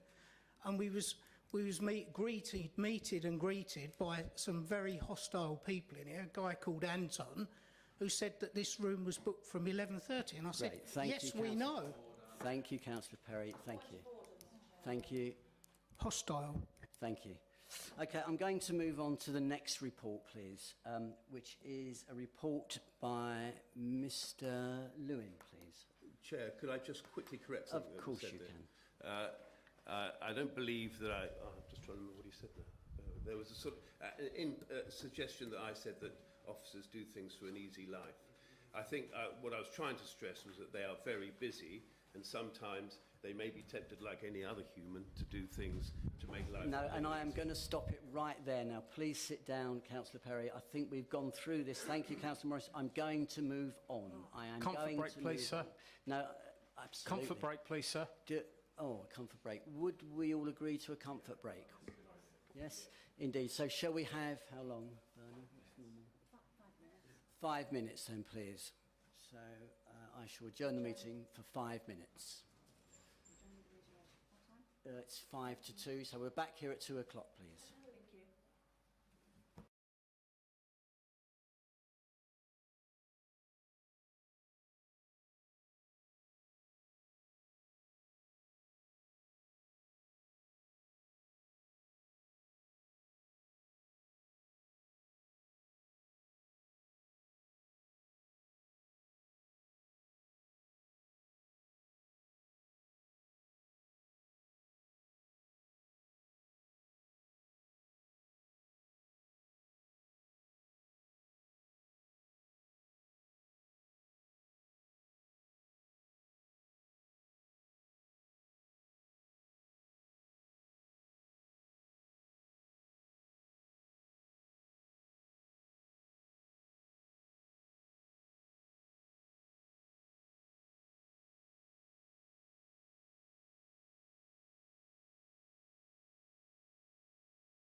straight to Mr. Lewin, please, for the second report.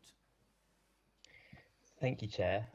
So I was asked to look at two complaints against Councillor Morris. The first one was a collective complaint submitted by the corporate leadership team of the council on the 11th of June, and I've summarised that in paragraph 2. And really, it's about what the CLT described as a targeted campaign of sustained vindictive behaviour, and they identified one officer in particular who they thought was on the receiving end of that behaviour. And the second complaint was submitted by each member of the CLT individually. That was a couple of days after the first complaint, and that related to Councillor Morris's alleged behaviour at a committee meeting on the 10th of June, and they included a link to a video of that incident, or part of that incident, which Councillor Morris had posted on his Facebook page. Just to go through, well, in summary, I find that both of those complaints were well founded and I uphold them. Just to go through some of the detail in the report, the first issue is about the application of the code, and you've already heard quite a lot, I'd say perhaps too much, discussion about whether or not it applies to Councillor Morris. I'm not going to add anything to that unless you want me to. I've given you my very clear conclusion in the report on that question. One issue that does arise, I'm not sure it was discussed earlier, is about Councillor Morris's activity on his personal Facebook page. You'll have seen in the report that I identified that he has two pages, and this is quite common, and it might be the case for some members in the room as well. That they have. I'm sorry, we have a point of order. Councillor Morris.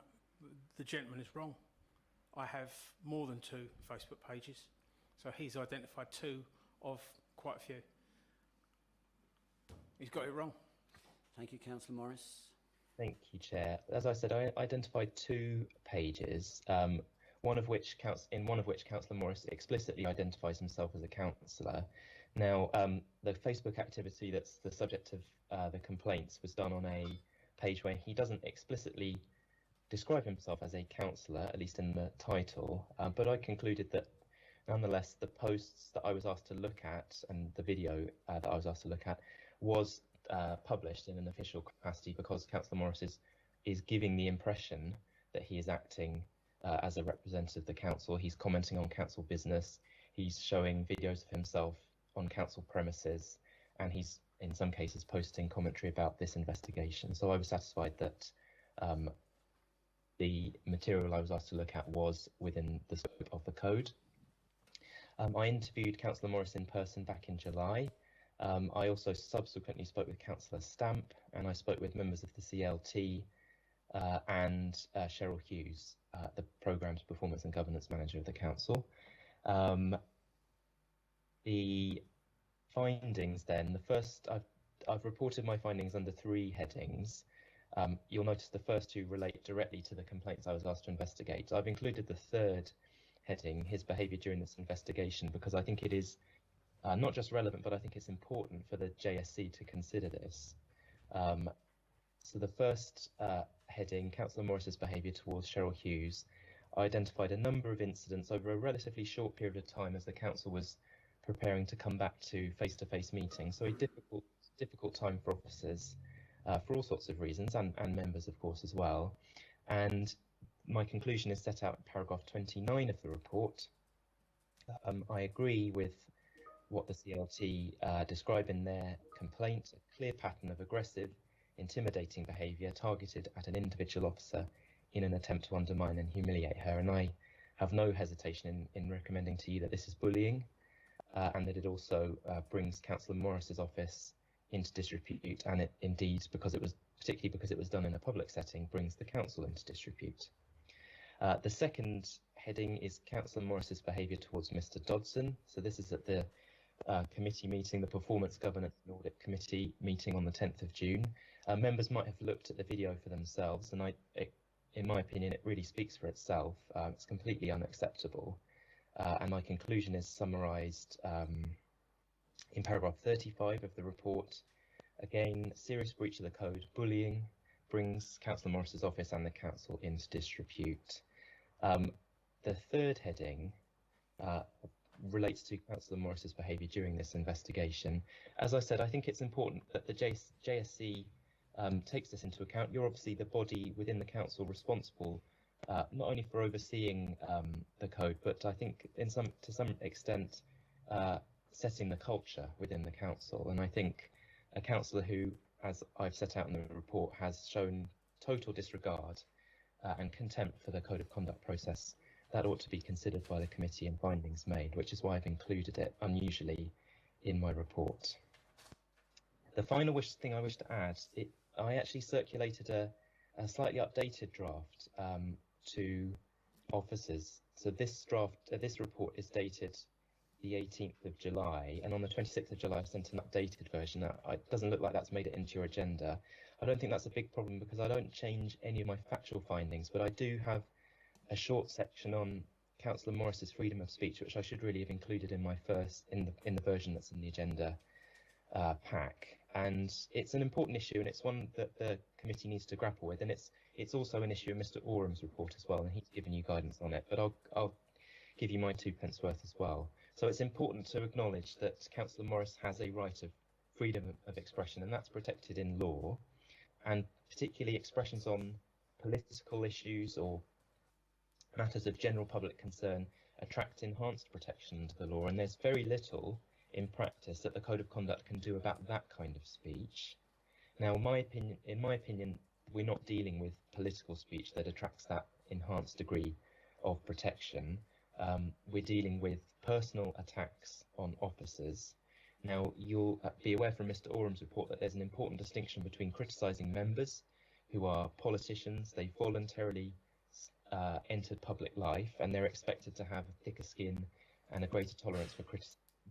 Officers are not in that position. They are employees. They don't occupy such a public-facing role. Obviously, particularly senior officers, the members of your CLT do, but even so, they are entitled to some degree of protection from this kind of behaviour. And in my opinion, Councillor Morris's statements go well beyond the line of acceptable speech that would be protected by Article 10. And therefore I'm satisfied that finding that Councillor Morris's behaviour breached the code would not be a breach of his rights under Article 10. I hope that makes sense, and I'm sure Mr. Turner can give you some more advice on that if you need it. So that's my report. I'm happy to take questions. Thank you, Mr. Lewin. Sorry, Chairman, can you just make it very clear that that was Mr. Lewin's report, because nobody picked it up on YouTube beforehand. Yeah, sorry, I'm just going to make that very clear that that was your report, Mr. Lewin, and the first report was Mr. Orum's report. So that's just because no one's picked it up on YouTube. So, so the second report that we've just had was a report by Mr. Lewin. Thank you very much. Thank you. So now I shall ask Councillor Morris if he would like to ask any questions of Mr. Lewin. I'd like to ask questions after the rest of the committee, if you don't mind, Mr. Chairman. Absolutely. I shall now put that out to the committee. Would anyone like to ask some questions, please? Thank you, Councillor Siddle. Thank you, Chairman. Thank you, Mr. Lewin. Thank you for a very detailed report. In terms of behaviour, in terms of when someone feels strongly about something, what would you define as being passionate about something, and then the behaviour then becomes bullying or intimidating? I would say that it's absolutely fine, and it should be encouraged that councillors bring passion to their job. It's really a question of judgment, and from what the witnesses told me, I don't think that passion is a fair description of Councillor Morris's behaviour here. It might have been initially, but Cheryl Hughes in particular gave me an account of physically intimidating behaviour, shouting her down. That's not passion in my view, that's aggression and bullying behaviour. And if you've watched the video of the committee meeting on the 10th of June, again, that's not passion either. That, as I say in the report, seems to me to be a deliberate attempt to ambush and humiliate Mr. Dodson, and it's done in an aggressive way. So and particularly because my report is really looking at Councillor Morris's behaviour towards officers, it's important for you as a committee to remember, and I'm sure you are well aware, that these are your employees, and they're entitled to a safe workplace in which they are not subject to unacceptable behaviour. Excuse me, point of order. Safe. At no point was anyone unsafe. That is trying to paint a picture that I'm dangerous. At no point was there any physical aggression, or was there any aggression shown, let alone physical aggression. He's trying to make it sound like I'm dangerous, and I'm not. Thank you, Councillor Morris. I'm not sure the use of the word safe actually implies that. I think it maybe means comfortable environment or a workable environment. Then he should have used those words. He's a barrister. He's a £300 an hour vulture that should know how, Thank you very know much, what words to Councillor use. Morris. Thank you very much, Councillor Skeens. Councillor Siddle, yes, please, you can very quickly. So on that question of safe, that's good. It is quite, so I'd like to explore that. It is the perception of safe, again, that could vary, couldn't it, Mr. Lewin? Yes, and it's a judgment for you. I've given you my opinion in the report that Miss Hughes in particular has been subject to a lot of stress, not only as a result of Councillor Morris's behaviour, but because of the transition back to face-to-face meetings. That's put a big burden on her team, and Councillor Morris has made her job extremely difficult in doing that, and in my opinion, that's unacceptable. Okay. So, and the other crucial factor here, Mr. Lewin, is in many ways we are the managers of officers. We are the ones that are setting the example for officers. So do you think that makes this even more significant? Yes, I imagine, well, my impression was that lots of officers are upset by Councillor Morris's behaviour. Miss Hughes was the only one I spoke to, so I can't make any findings about that. Well, I obviously spoke to Mr Dodson as well. But I think my impression was that officers are looking for this committee to set an example in the decision that they make on these two complaints. Okay, thank you very much. Thank you very much. Councillor Skeens.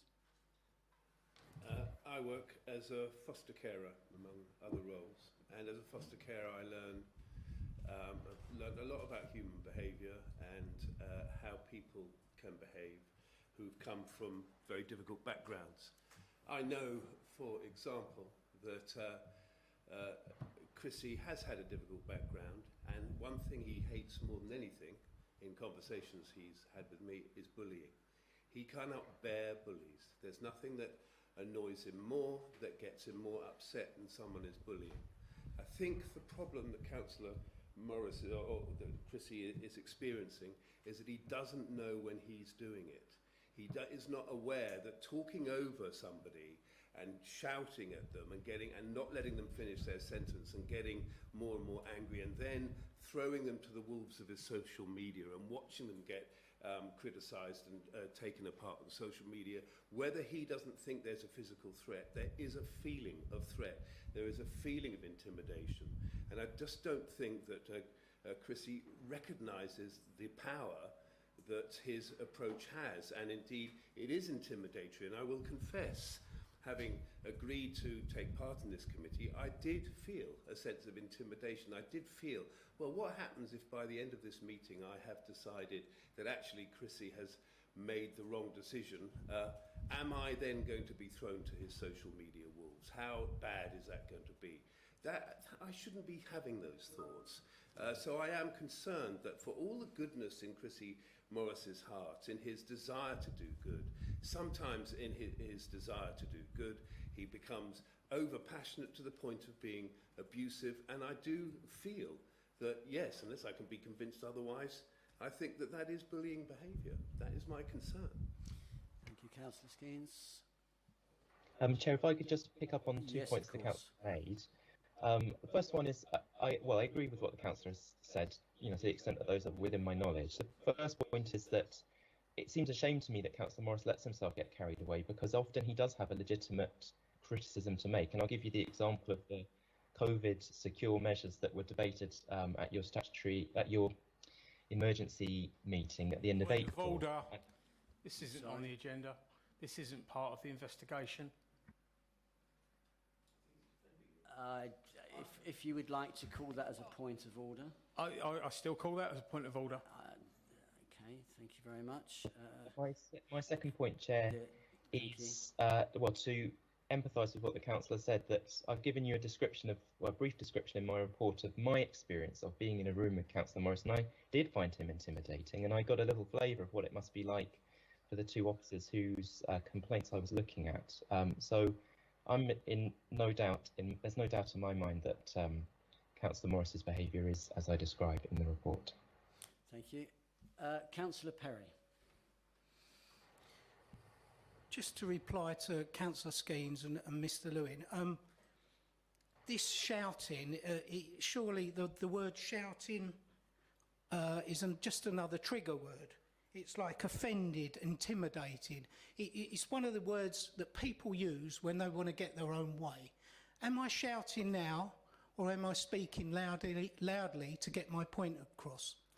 Well, Councillor Perry, I think that's a matter of opinion. I feel that you are bearing your opinion a little too harshly, perhaps, put it that way. Maybe not shouting, but maybe, in my opinion, you're trying to put across something in your example which I would find slightly intimidating, actually. How do you find me intimidating? I'm about 5 foot nothing, sir. I found you intimidating. I was just saying, in your example, where you used a louder voice, I found that slightly intimidating. But the point I'm making is trigger words, and people, when they want to get their own way, they use these trigger words to put people like Councillor Morris down.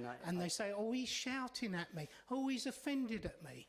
Well, nothing happens. If you're offended, be offended. You know, oh, Chrissy Morris offended me, and next morning both my legs fell off. Exactly. It's ridiculous. Perry, we are here, and we are generally here as councillors in meetings and in committees to have debate and discussion. And I think there is a way that we all behave, and what is an acceptable way of behaviour, and speaking to one another.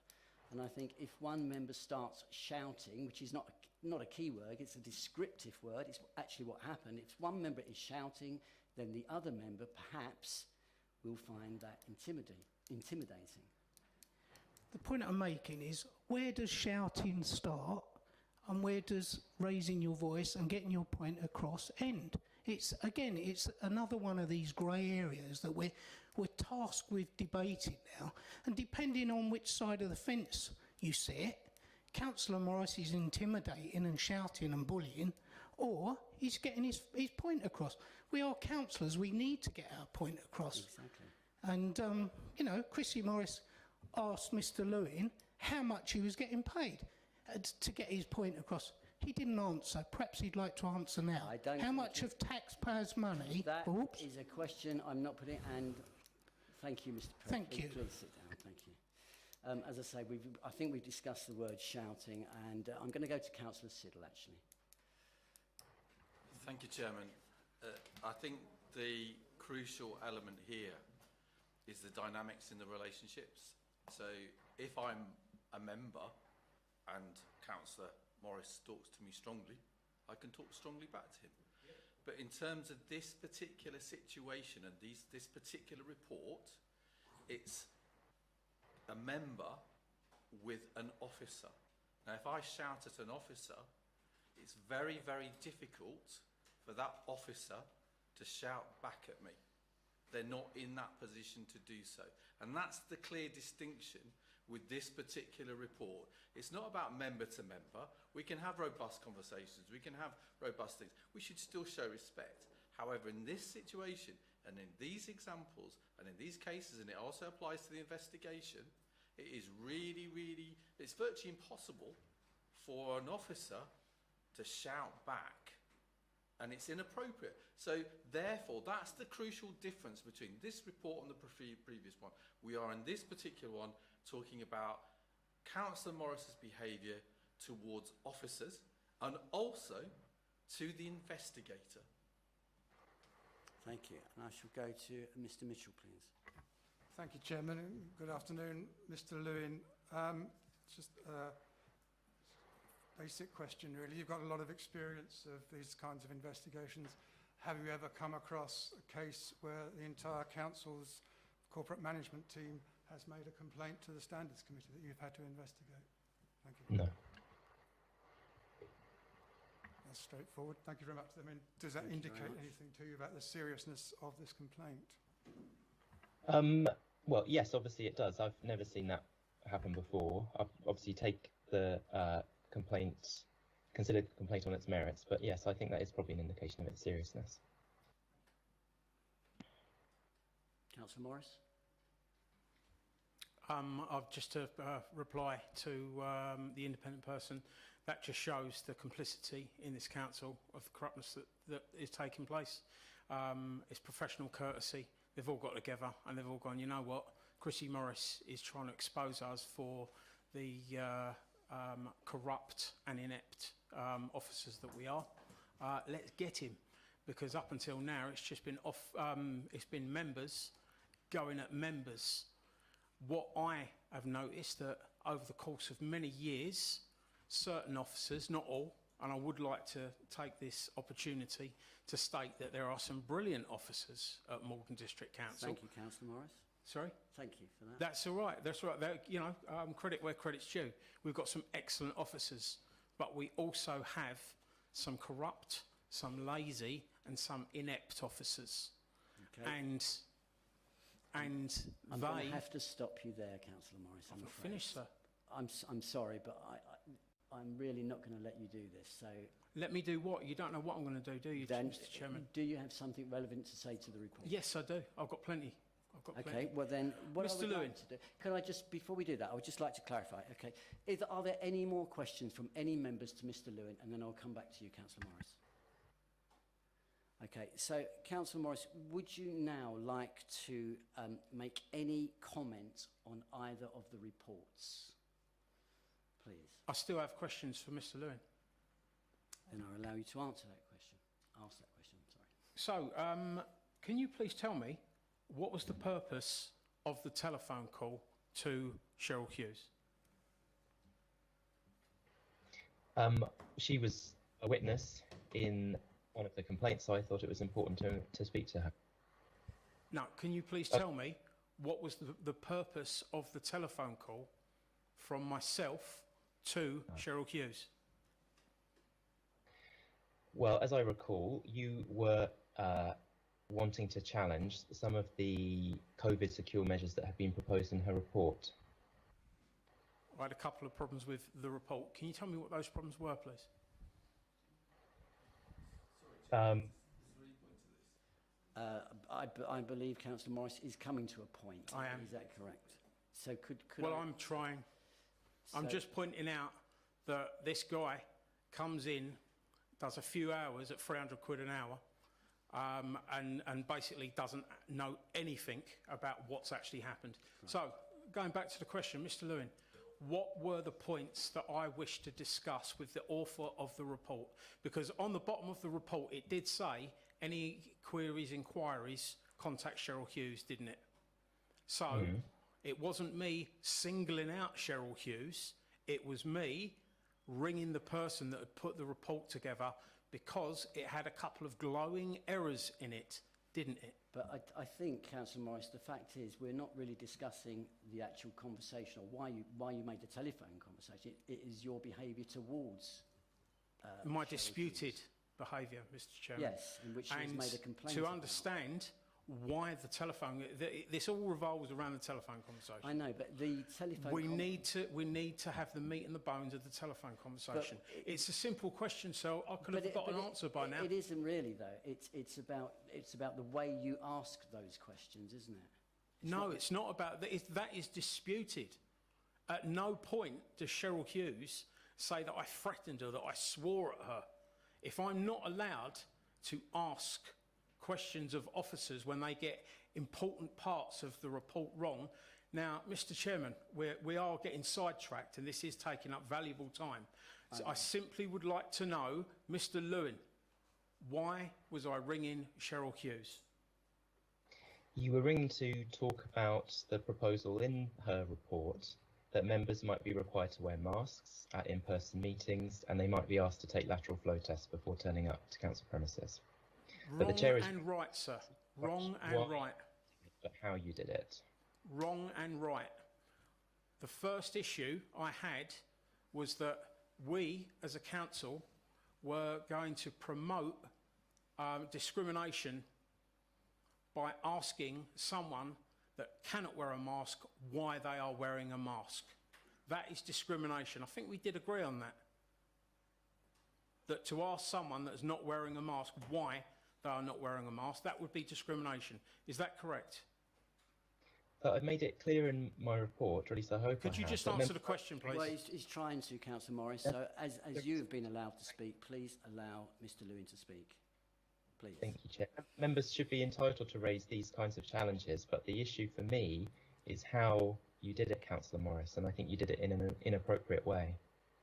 Considering that you wasn't privy to the conversation, and that you have been paid by this council, you're a hatchet man that's been paid by this council to find that, is quite absurd to me. Thank you, Councillor Morris. What was the other? I haven't got the answer to the question that I've asked. Well, I would just at this moment now like to go to Councillor Fleming, and then I will come back. Thank you. Thank you, Chair. I just wanted to, so from what Councillor Morris is saying, he is disputing the telephone call. He's disputing that he was irate and aggressive. So I wondered whether Councillor Morris had recorded that telephone call, as he has a habit of doing, because that would actually provide evidence, would it not? Did you record it? Thank you. Councillor Morris. No, I didn't record it. I have a call recorder on my phone that records pretty much every call that comes in, because obviously I never know what cranks are going to call me. That call was done over Teams, and if I have an inkling that a telephone conversation may go wrong, then I sometimes record it, as I did with Penny Channer, because I was pretty certain that she would make some false claims. So if I believe that I need to, then I will record, because it's in everyone's interest and my own safety. But it was over Teams, so I didn't record it. Councillor Fleming. So if it was over Teams set up by Miss Hughes, was the call recorded? Was it, was that Teams meeting recorded? Thank you. I don't know that, I'm afraid. Councillor Morris. I'm not too sure. I'm good on social media, but I'm not a good tech person at all. The way I understand it was that people at Malden District Council, it is a lot easier just to Teams call someone. So I did Teams call quite a bit. Now I get up early, and I do a lot early, and at 9 o'clock, which I see as the start of the working day, I thought I would ring Cheryl Hughes, because she got a couple of absolute whoppers wrong in that report that would have embarrassed this council. And I wanted to speak to her, because at the bottom of the report, it says, anyone got any queries, speak to Cheryl Hughes. So I did. I rung her at 9 a.m, and I know when I'm talking to someone that's just been woke up and doesn't appreciate the call. She admits in her statement, where she can't spell the word paddle, that she didn't have the best of phone calls. So what with her believing that I'm being condescending when I'm trying to explain to her how she's going to drop this council in hot water and have us act unlawfully again, that is why I phoned. And I actually did say to her, I believe she actually has confirmed that I said to her, I'd rather sort this out privately, where it causes no embarrassment to the council, than in committee, where it's going to be blown open, as it was. Rather than take my concerns into account, she decides to run off to CLT, and CLT get all rubby-handed and go, oh, this is our opportunity to try and shut Chrissy Morris up. It's very, very funny that the only time CLT put a complaint in against a member, against a councillor, is when that councillor is exposing their lack of action, their ineptitude and their corruption. Thank you, Councillor Morris. Councillor Perry. I'd just like to point out that Mr. Lewin hasn't answered my 2 questions yet. Thank you. Thank you. Councillor Skeens. I think one of the problems here is that Chrissy doesn't really understand the impact of his approach on people, of how debilitating it can be, of how it can keep them up at night, how these serious accusations, how the behaviour that I see as aggressive and he does not see as aggressive can really impact people's desire even to continue working in the job that they're in. I understand, though I cannot present evidence, that this has had quite a debilitating effect upon officers, as indeed it has upon councillors who come under his extreme passion. I am, as much as I support Chrissy in many ways, I do have serious problems with the way in which he uses language and volume and tone to get his point across. That is my major concern here. Thank you, Councillor Skeens. Councillor Siddle. Thank you, Chairman. Again, it goes back to that factor of how someone perceives the way that someone else is behaving. And Chrissy, you just used the term that Cheryl Hughes ran off to CLT to talk about it.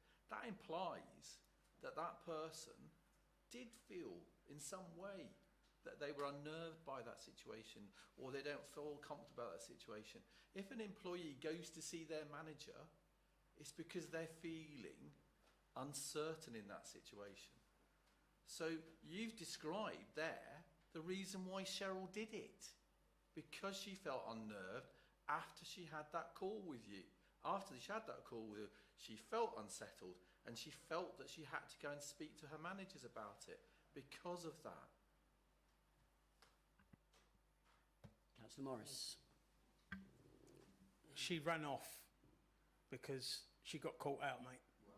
That's the end of the day. She put in a report that people that weren't wearing masks should be publicly shamed.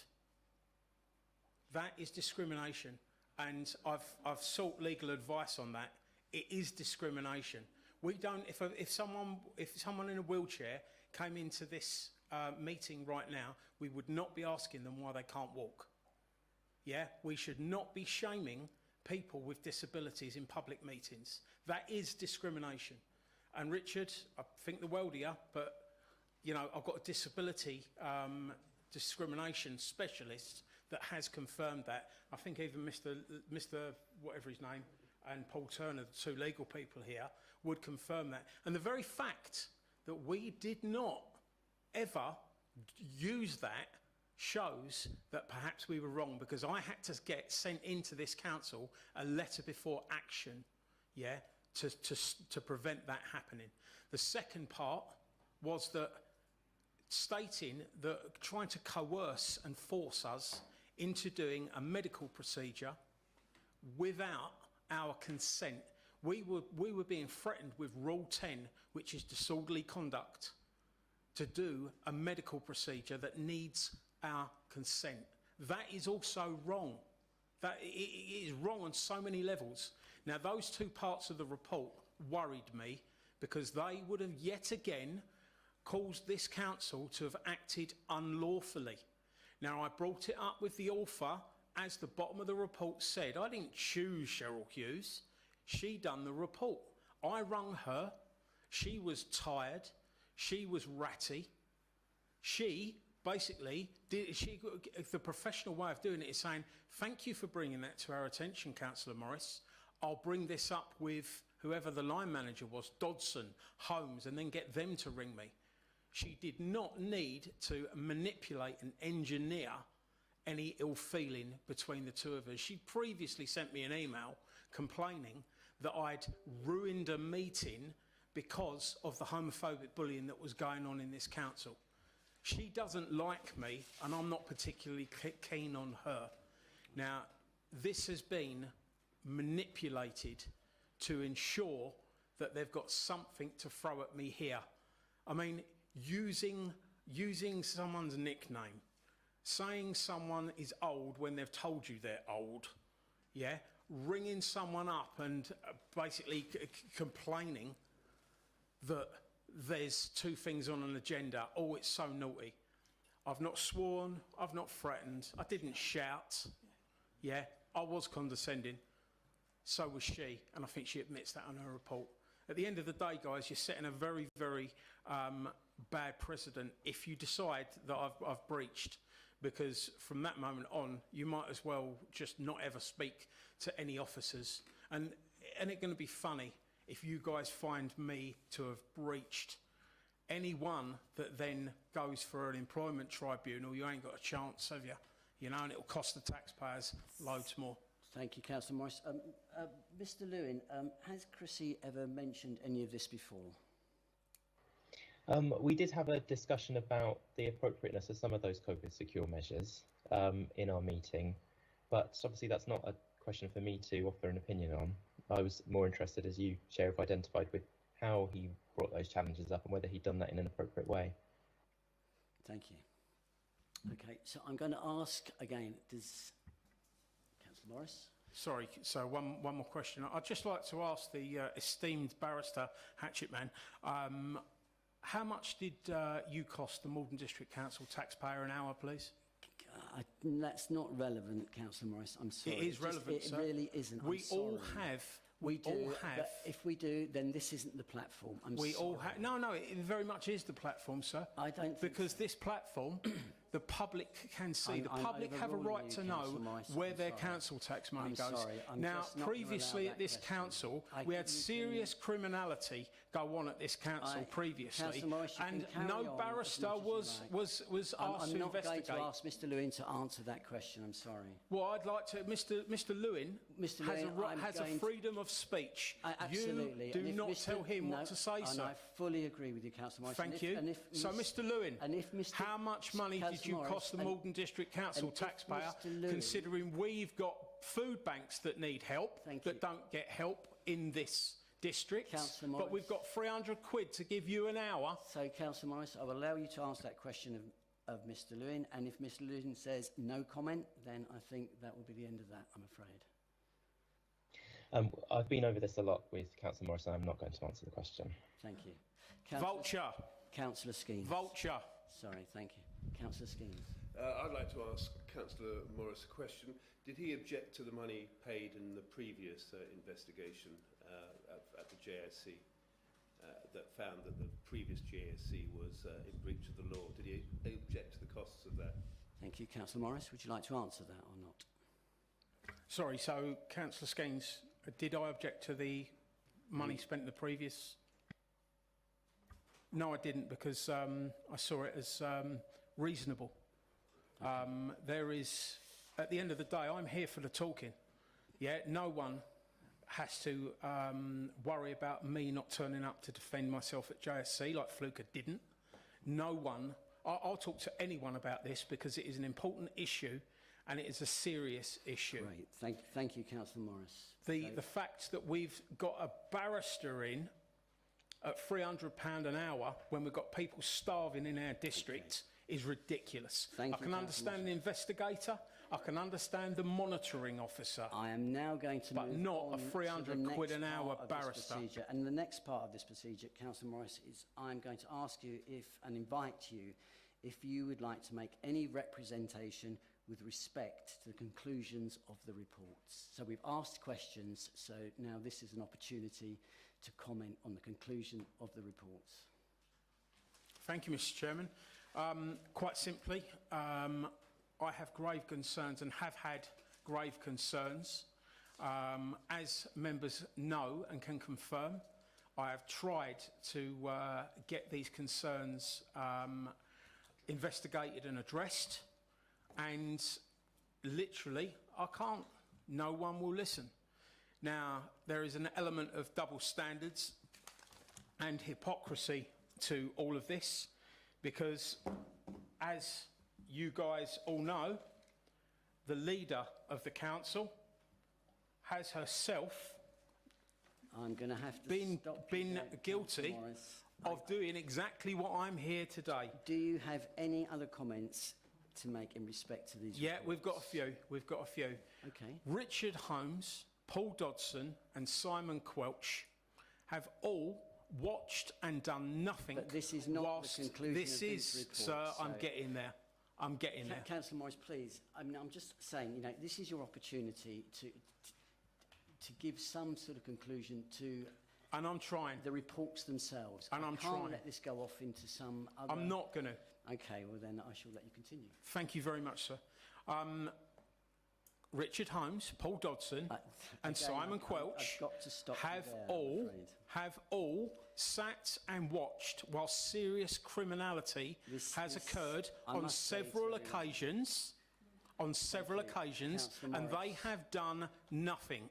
They knew Councillor what was Morris, going on, that and is they not- did that is not absolutely commenting on the nothing. report. They are inept and, in some cases, Okay. corrupt. They have Councillor lied to me and Mark Hurd Councillor Morris, and thank the you. whole council, Councillor Morris, I'm going and they to have to covered stop you up there, please. corruptness and Councillor Morris, criminality, let's- hate crime, Okay, thank you. threats, Let us and continue financial now. improprieties. Thank you. Okay, you've said it. I'm glad you have. You wanted to do this. You wanted to say this, and you've said what you wanted to say.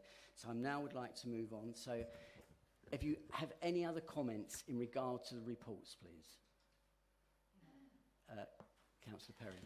Yeah, obviously I'm not quite sure what I'm doing because I'm very unprofessional, but I thought this was like a trial, so I've just got a few summing up. This isn't a trial. No, but I thought it was, and that's why we came in here Well, this earlier. is a joint standards committee. Right. So Why would you the think summing, it was a trial? Well, judge and jury.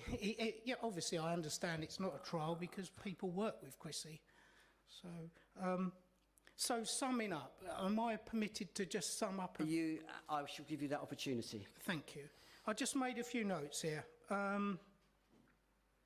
With my other hat on at Heybridge Parish Council, I've written, we have resolved to write to Head of Paid Services. It was Paul Dodson about our concerns. But as I say, sorry. This is in regard to the conclusion of the reports. Yeah. That's what I've invited you to comment on. I thought- on I the two thought- reports. I'm sorry. This isn't a soapbox moment. This is I've invited you to make comment on the reports. So if that I'm willing to let you do. So do you have any comments to make on the conclusion of the reports, please? The reports seem to be connived, and people have got together. And this is what happens when you get employees. They all get together, or people sit there in the canteen and say, oh, he said this, he said that. And like I say, there's these trigger words. Shouting. Is he shouting? And robustly question. Aggressive. Or is someone... We as councillors should be questioning everything. I question everything. I'm sure you do too, sir. So are we questioning the reports? Are you saying that you disagree with the reports? Yes. Thank you. Yeah, we disagree with the reports, and it looks to me that they've all got together. But that's fair comment. If you disagree with the reports, I can accept that. And, you know, no one's deferring that there's a line there between bullying and robust questioning. No one's proved this to me today. You know, Chrissy's a bloody good councillor in Heybridge. He's the deputy chair. And, you know, to give you an example, me, myself, Chrissy and Councillor Lewis are all completely opposites politically. And we have jovial activities to get things done. Councillor Perry, I'm not questioning your ability or how good a councillor you are, and I agree with you. You are good councillors. So I shall now ask you to... I haven't quite finished.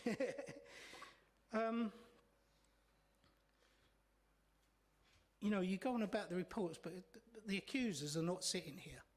Why is that? No, but this, as we say, this isn't a court of law. People have made complaints. Best practice, sir. Not necessarily. Well, I don't know. I'm sorry. I'm not a lawyer or a solicitor. I'm just a chairman of this committee. So I'm giving you the opportunity, Councillor Morris. Can I just ask Mr. Turner, who is legally trained then? You may. Mr. Turner, in a court of law, if a witness or accuser didn't show to be cross-examined, what would happen, Councillor please? Perry, would you sit down, please? Thank you.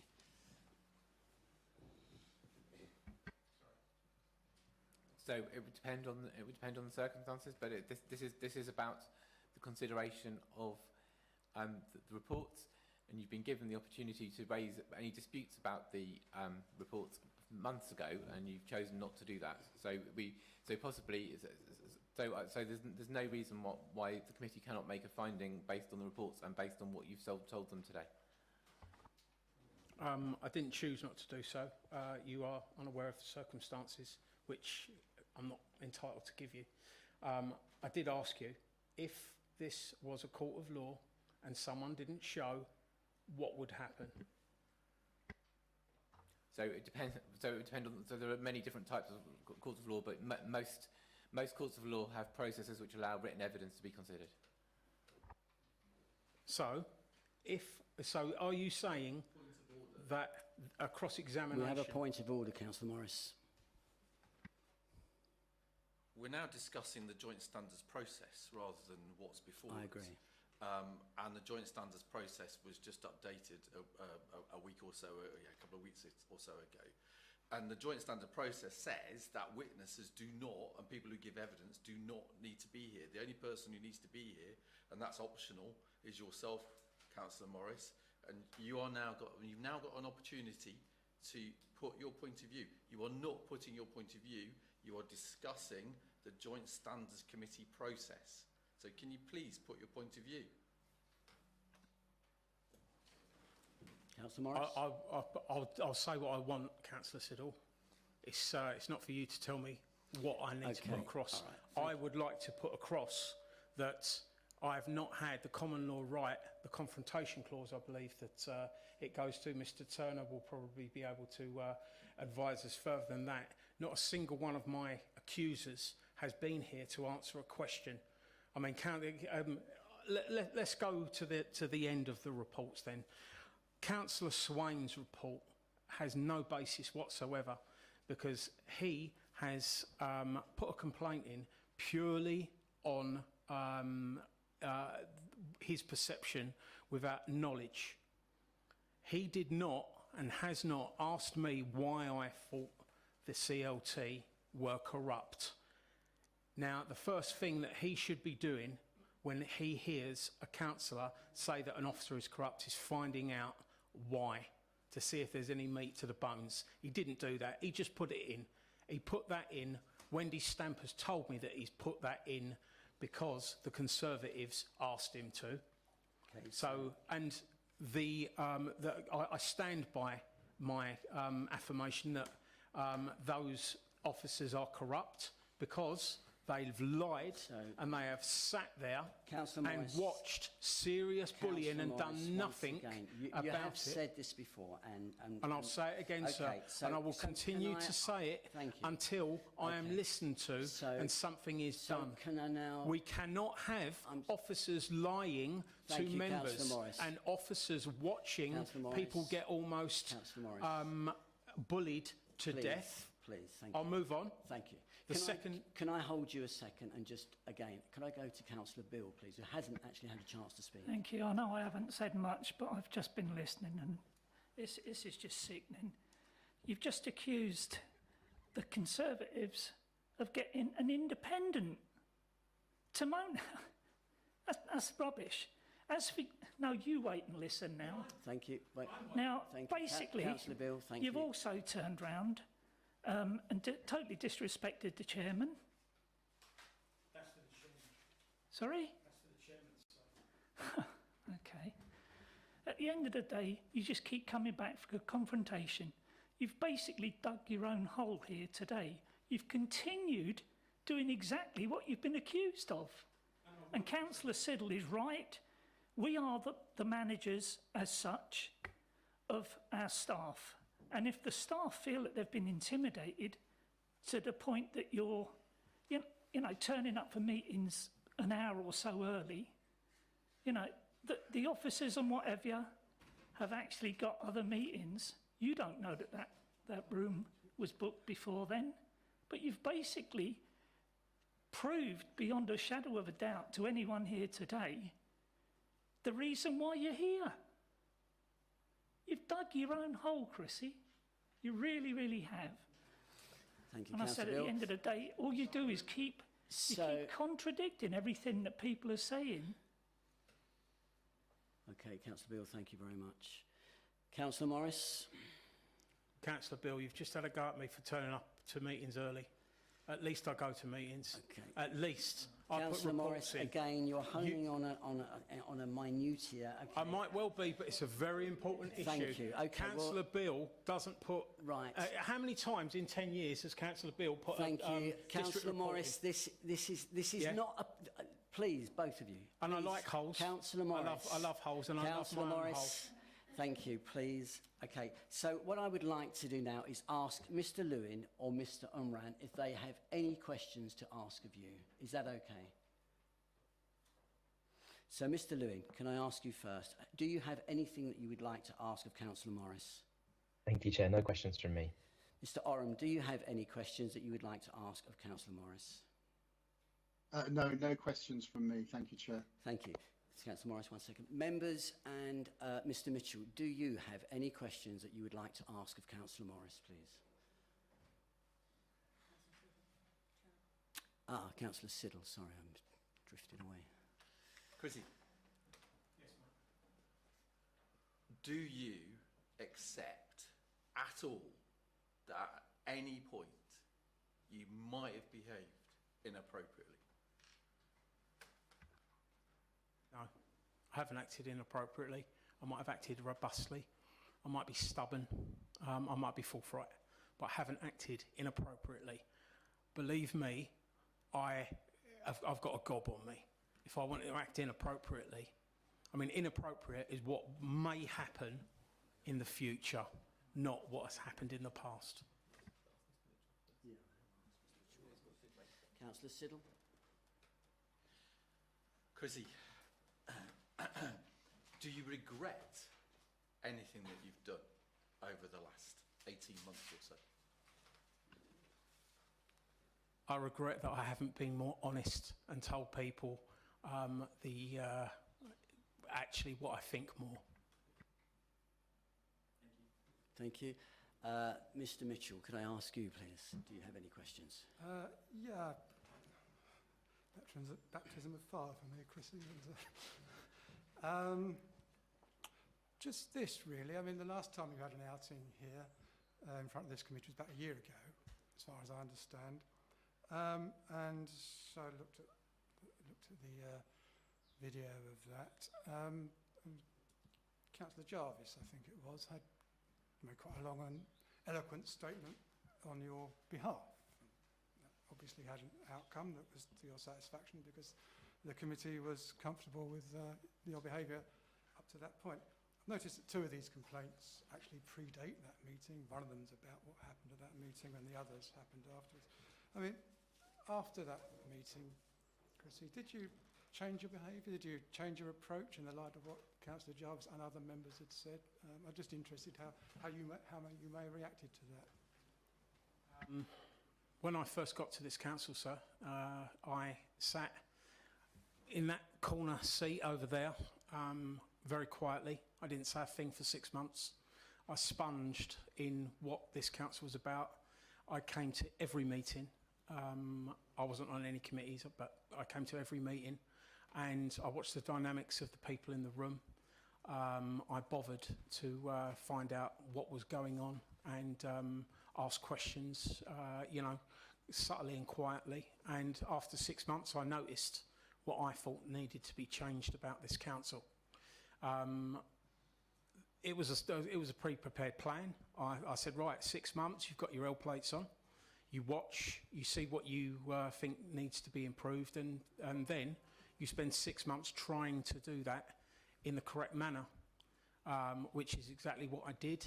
And then after the year, when nothing was happening, whilst the bullying and the criminality was still happening, and whilst everyone was busy looking at something else and not actually noticing what the elephant in the room was, that is when I decided to change my tactics, because the correct procedures weren't working and obviously had never worked, because there's been a bullying culture at this council for many, many years, and it's been a serious one. So wanting to change things for the better. And believe it or not, I do believe things have changed for the better, because this council has gone from a very dark and completely bullying culture to a more open culture where more people are speaking, and it's got slightly better. But after the meeting that you spoke about, after the conversation, I had a very long conversation with Carl Jarvis, who I hold in the highest respect. That conversation, I believe, involved Richard Siddle a little bit, and then there was also Wendy Stamp in that conversation, and we all agreed, and I do have messages confirming this, to do our best. Now, we've got in, the independent group got in, and it hasn't done its best. It's just looked to do a little bit better than the Conservatives. The main problem that this council has, which I want addressed, is that it's a bit like, yes, Prime Minister. The politicians think they're in charge, but really the officers are in charge, and they choose what they do, even after the councillors make a resolution. And as a, for instance, my friend here, he had an erection problem. The flagpole is an erection. The flagpole that Richard had was completely legal. I know this for a fact because I'd helped other people out with similar problems. This council found the resources to go and photograph my friend's erection, to put reports in, and to send letters out. But we did not, after making a resolution on the 18th of March, have the officer power to phone up a food bank and ask them what they needed, even though we'd made a resolution that we was going to do that. We did not have the officers to look into not sending bailiffs to vulnerable people, as the law protects them. I'm going to have to, Councillor Morris, I'm going to have sorry, please, yeah, thank you, yeah. if you wouldn't mind. So sorry, sir. The cut and thrust of it was that now that the independent group was in, that it would change, and sadly it hasn't. And I have pages and pages and pages of stuff where I'm talking to the leader of the council that confirms this, and that is why I have become belligerent. Great, thank you. Occasion. I have a technical issue, Councillor Morris, so I'm going to stop you there. The television is about to turn itself off, so, and it says TV will turn off, and it has. It's gone automatically. It's turned off. So, would you mind turning on the television again? Thank you. Are we streaming? Oh right. Yeah, I've got it. Mr. Chairman, can I just take this opportunity to request that we have a recorded vote, please?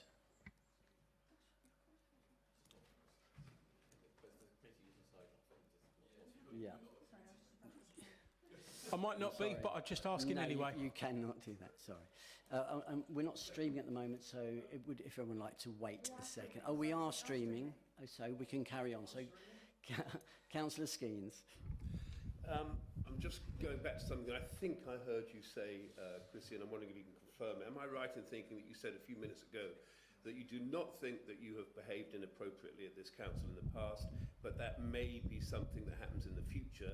And if you did say that, is that some form of threat to the council? Can we just hold on a second? We are not streaming, apparently. We are streaming. We are, we're not. Please. If you could, please. Thank you. Chrissy, am I right in thinking that you said a few minutes? There we are.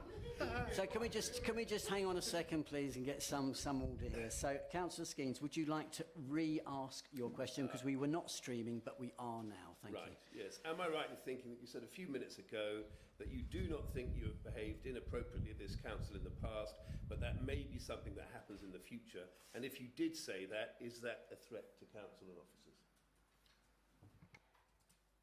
It's not a threat to council and officers. What I'm trying to say, Councillor Skeens, that I might have been, that I should have said maybe a little bit more eloquently, is that up until this point, for the whole time that I've been at this council, I've actually sat on my hands a bit and I've not been as honest and as forthright as I wish I had have been. Right, and that is what may change after this. Thank you, Councillor Morris. We accept your explanation. Councillor Fleming, sorry.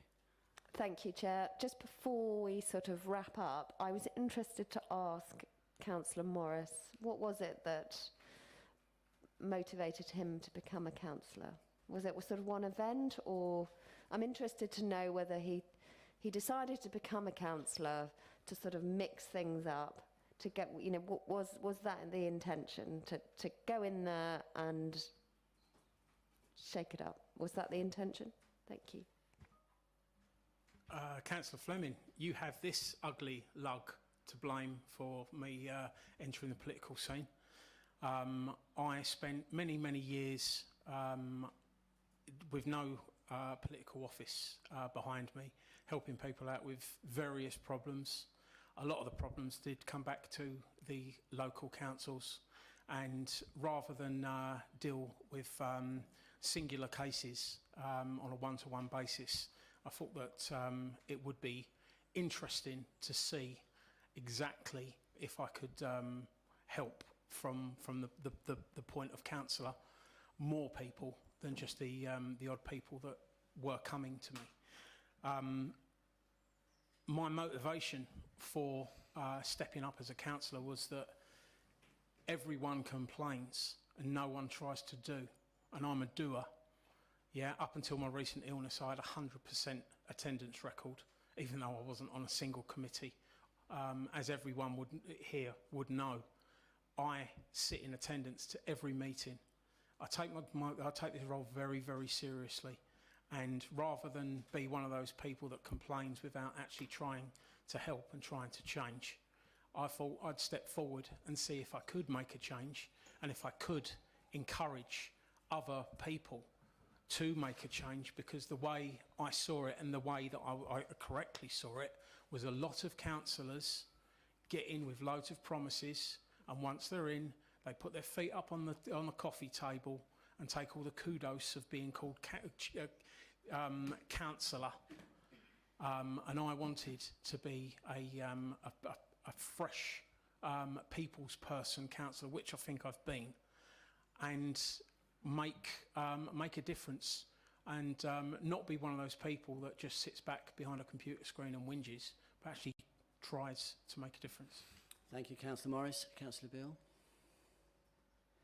Thank you, Chairman. I don't know which way to say this.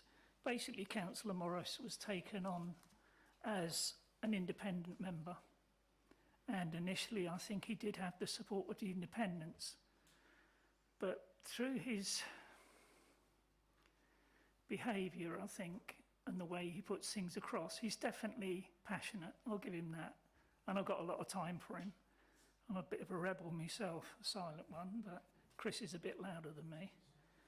But at the end of the day, what I can't understand is he wants to do so much for people of Malden District, because that's who we all represent, although we've got our own individual wards. But he started off as an independent, then he started picking on the independents after he'd finished with the Conservatives. And I don't understand how he doesn't sort of take on board that to get things done, you need more than one person out of 31 people in a group. And unfortunately, there's not people backing him because of unfortunately, the aggressive way he comes across. But that's down to his passion, I understand that. But he really needs to get more people on his side to actually get something done. That's what's frustrating, and I can see where Councillor Morris's frustration comes from. It is frustrating. One person against the other 30 is never going to work, ever. He needs to get people on board with him to get the things done that he wants to do, and he has got some good projects. Okay, thank you, Councillor Beale. Councillor Siddle, please. One second. I will let you come back, of course. 1 second, though, please. Thank you. Councillor Morris. Thank you, Councillor Bill. Councillor Bill, I didn't start on the Conservatives, then go to the Independents. I've just literally taken on whatever I saw that I thought was wrong. And as everyone knows, I've had many fallouts with many different councillors. And the reason I've had those fallouts is because I don't agree with some of the stuff they are doing, have said, or whatever. I can put all of that behind me. For instance, I'm not a fan of Councillor Hurd after he backed the officers that lied to us. But I still voted for him to be a chairman. And, you know, in talks with Wendy Stamp, I put across that I'd put my personal feelings aside. So I'll put my personal feelings aside for the community and the greater good. It's just that I'm not prepared to sit and listen to the lies and twaddle that come out of this council. Okay, thank you, Councillor Morris. Thank you. Can Thank I go you. to Councillor Siddle, please? And this, may I just say, I think we've gone round this enough, so I'm going to make this the last question, unless it's something that actually Councillor Morris really feels compelled that he needs to come back on. But Councillor Siddle. Okay. Thank you. So I am with Councillor Beale in terms of recognising Councillor Morris's passion. However, Councillor Morris, do you think, because of your behaviour, because of some of the things that you've done, that you might have put other people off becoming councillors? Councillor Morris. This councillor role is, I mean, when I first joined this council, I thought that an independent councillor would be a good councillor because they were obviously doing things for the right reasons. They were doing a very difficult thing on their own as an independent without the help of a big political party, because we all know the big political parties do a hell of a lot for you. As an independent, you do your own leaflets, you do your own everything. You know that, Councillor Siddle. Now, I originally thought that there would be perhaps 10 councillors in this council of 31 that were what I would call shirt fillers, seat warmers, that were useless, that turned up for 5% of the meetings. We've got Councillor Dewick, 5% attendance record. Oh my God, takes 100% of the allowance though, doesn't he? So I did think that there were a lot of good people in the independents, and even when there was serious bullying and serious financial impropriety going on, and most of the councillors, and yes, I'm talking about some of the people in this room, did nothing, and I couldn't understand that. But I resolved in my own brain that perhaps some councillors are here to be able to deal with the financial side of council work. Some councillors might be here to diligently go through the reports and, you know, check the minutes. Everyone has their own area of expertise. My area of expertise happens to be calling out twaddle, and there was plenty of it. Okay. Now, most people that wish to be a councillor will also, won't just need the motivation to want to be the councillor, they will need to have integrity, and they will need to not be swayed by manipulating and insidious officers and other councillors. Thank you, Councillor Morris. I'm going to ask you to stop there, please. As I said, I'm going to have, that was the end of it, but I will let Councillor Skeens have one last pop. Yes, again, I think it's a question of a misunderstanding. When you've said often that officers have stood by when terrible things have happened, and so have councillors. But in particular in the case of the councillors, when you know that something is being done by other people to address that thing, you do not need to step up. And some people, maybe a majority of councillors, do not like to step into the firing line while they do their work in other ways. That seems fine to me. Certain people are are people who will put their heads above the parapet, but others will not. Others will seek alternative ways, or will let it fall to others. I think that's natural in any council and in any organisation. And I think we have to take great care if we land up on some sort of white charger accusing other people of not doing their duty and announcing that you yourself are the great hero who is doing their duty. So all people are bringing different things to the whole council experience. And I just feel that it's important to understand that some people will stand up and make a noise and some people won't, and that's okay. Thank you, Councillor Skeens. I will allow Councillor Morris to respond. Thank you very much, Mr. Chairman. Nick, I didn't need anyone's help. I didn't ask for anyone's help. But the problem I had was, whilst I was fighting, I've got you guys not even trying to help. Yeah, I'll go for that one, Nick. I mean, Nick, you did some really good stuff in the background. You put together a few really good reports, but ultimately, almost everyone in this room stood there. I mean, we all know that Fluker did that loan. I'm sorry, Councillor Morris. So I'm just finishing. When I said that, no one stuck up for me. Okay. I was shut up in that meeting.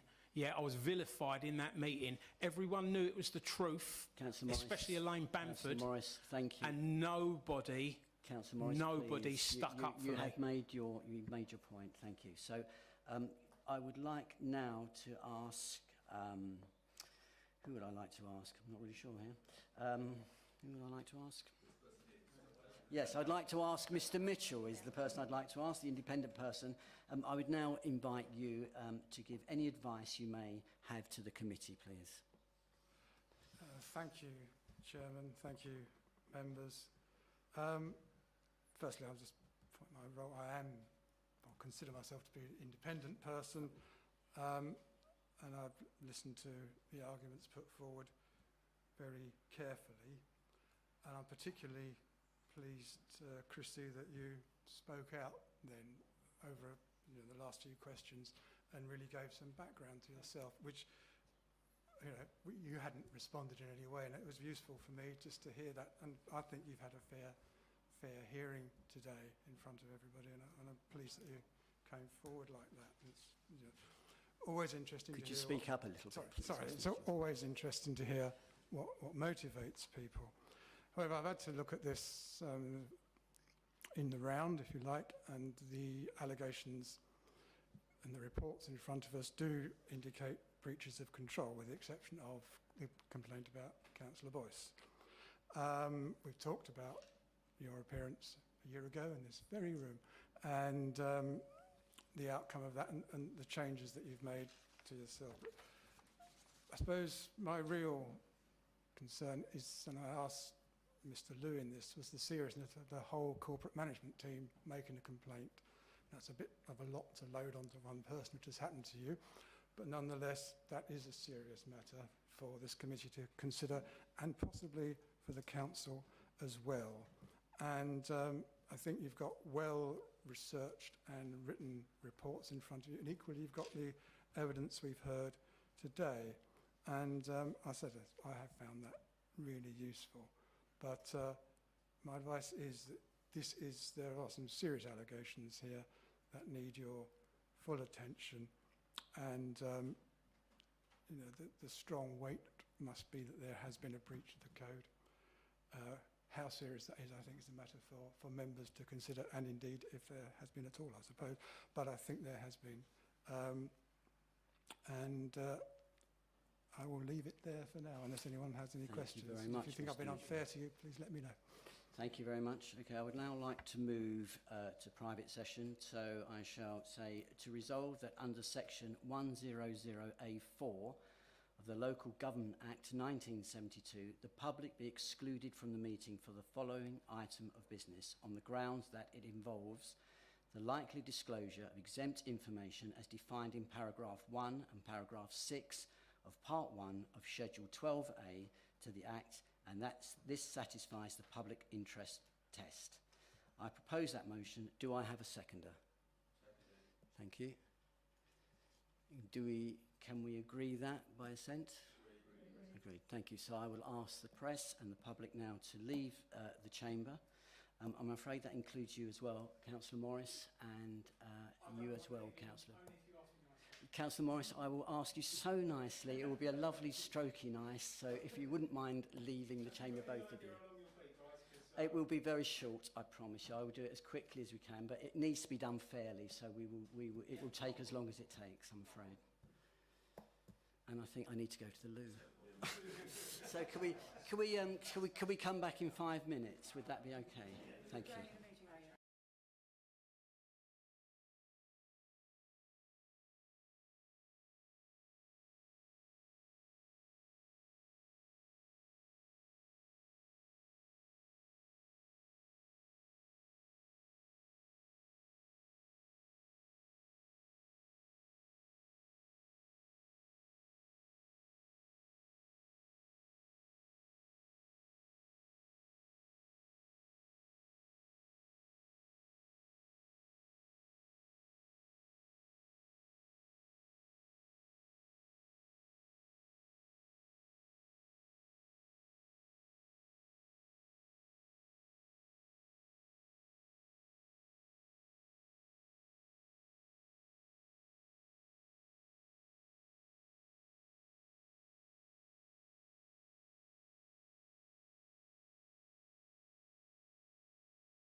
1604, thank you. So welcome back to the press and public. Having listened to the various speakers today, we unanimously agree all the findings of the investigating reports and breaches of the Code of Conduct by Councillor Morris are set out in the reports, and we adopt the reasoning of the investigating officers in their reports. In terms of sanctions, we are proposing to formally censure Councillor Morris, and we are going to restrict access to IT and email. The restriction to IT will be so that Councillor Morris can only contact the Council and councillors via Fresh Serve until the 1st of May 2022. We will write to you with formal censure in the next few days. We recommend to the Council that Councillor Morris is removed from all committees and working groups or outside bodies for the remainder of the municipal year. Although we have found serious breaches of the Code of Conduct, we note that Councillor Morris does not appear to realise how he comes across to others. We would therefore recommend that Councillor Morris is provided with and accepts training on conflict management and resolving disputes. Those are the findings of the committee. How are you going to remove me from committees and working groups when I'm not on any? Can I get a letter of censure, please? I'd like to wear it as a hat to the next council meeting.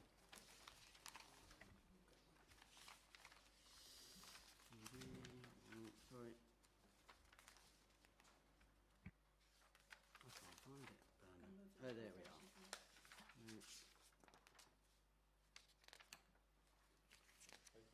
Yeah, I would like to actually. I can just find the blooming prompt. There we are. No, the recommendation in the report, you want to know now, don't you? We've done that. Okay. Members, thank you for your contributions this afternoon. I now draw the meeting to a close. Do I not get a right reply, Mr. Chairman? Do I not get a right reply, Mr. Chairman? As the meeting is... Oh, I'm going to bang that. As the meeting is now closed, members are advised not to enter into any further discussion, and please leave the meeting via the exit door behind the top table. Thank you.